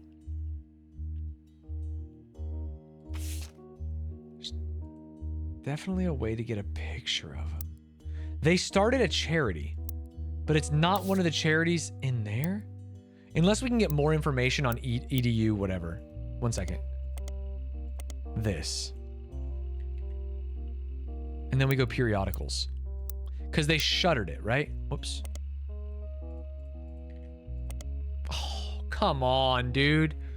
True, the charity has... Yeah, we looked up the charity's webpage. It's this. See? They provide tutoring for actors on the show, Cricket York, Cricket and Her Brothers. There seems to be a small subsection of Liberty Library Bands who are deeply unsettled by the company's logo. Ugh.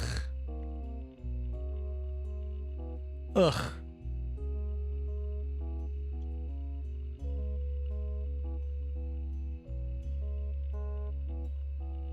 Take me back to Sherry's Harry. There's got to be something in here.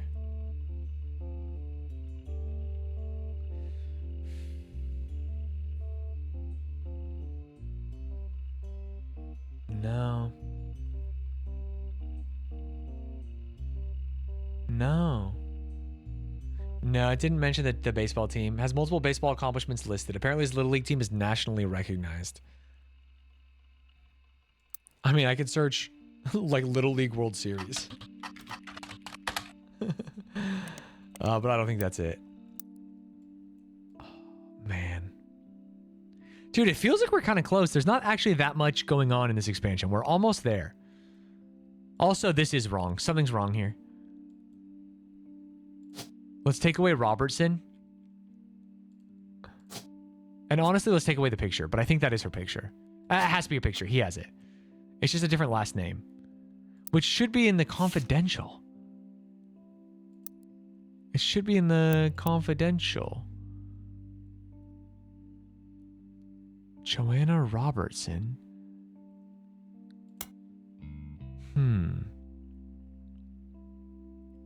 Joanna Fellows. Yeah, she got married.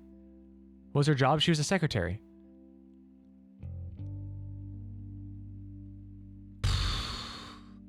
It's got to be Joanna Robertson. Maybe the picture was just wrong? I don't... Wasn't her last job not retail? Oh, movie. What do you call it? She was a movie. She worked at a cashier. Is it really just the difference between cashier and secretary? I think secretary should work. Because she was a secretary when she did this.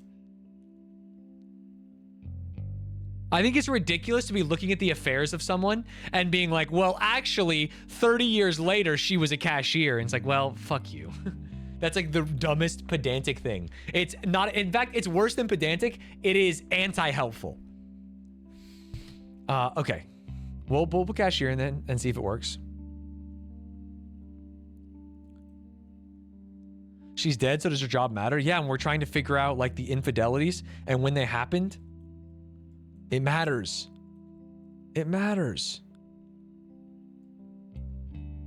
We never found out her husband. We unlocked Portland for her. And we weren't able to get any Joanna Robertson Portland in our periodicals. I'm pretty sure we searched this. Yeah.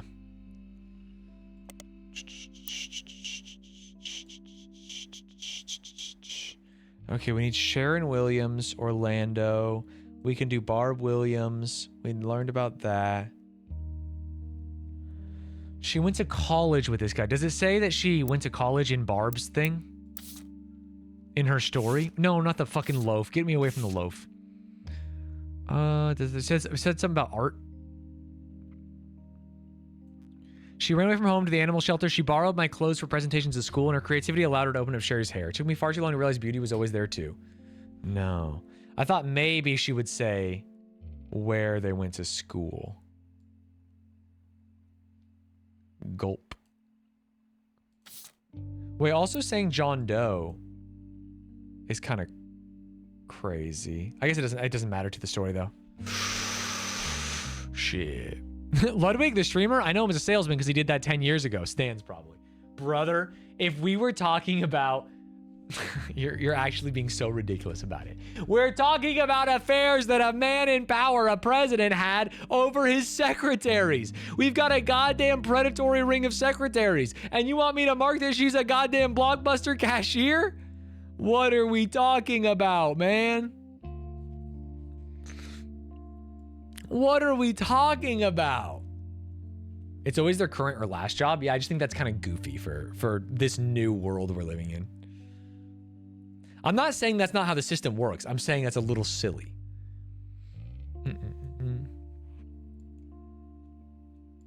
Okay. There's definitely still...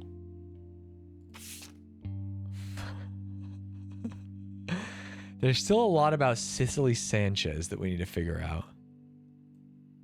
God damn. We need to find the photos.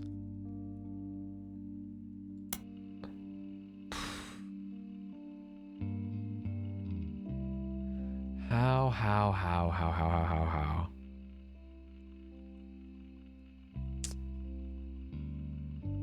What if maybe we have new... Shit, go back one. Cicely me. What if we have new periodicals? No, it was Piketty before. Damn. Yeah. Pull from the store. Ruby Spratt versus Cicely Sanchez. I feel like Ruby might be in the pictures, dude. I'm so fucking confident that Ruby is in the family.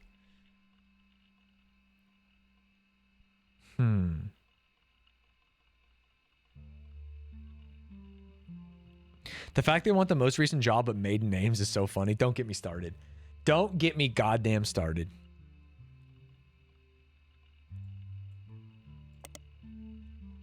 Okay. God, that fish. That fish. We did Chris. November Roottreemania. We did Brian Jones' website. There's nothing new for November Roottreemania. Can you just search for a book called Van Gogh Biography by Cicely? List everyone as baby? Bro, at one point in their life, they were baby.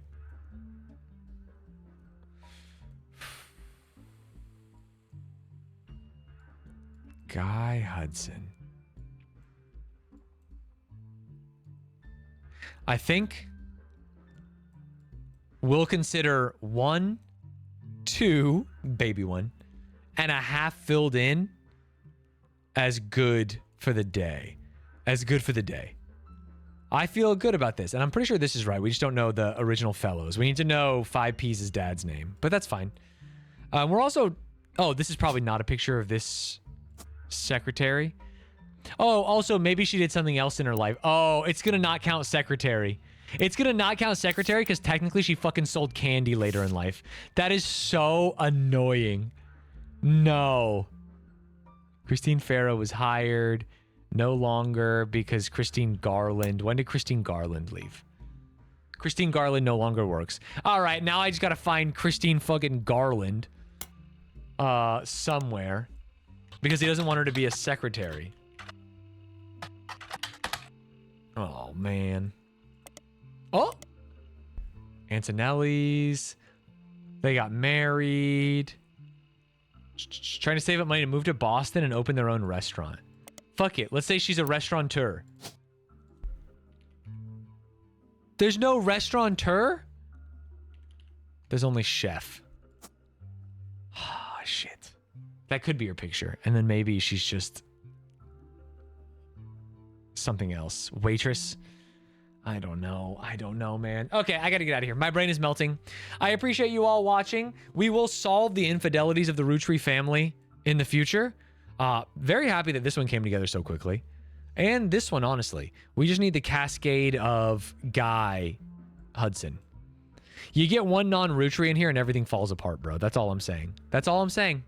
All right, appreciate you guys. See y'all on Monday. Make sure you follow the stream before you go. Follow the gaming channel. We should have a... Oh, actually, really important. We should have a new video on Maine new vid like in the next hour or two, and I wish everyone would go watch it. It's about the Minecraft journey. It's about beating Ludwig. It has hidden, never before seen footage of Ludwig's run. It's very cool and very good, and I hope you all like it. All right, I'll see you in the comments of the new video. Yippee!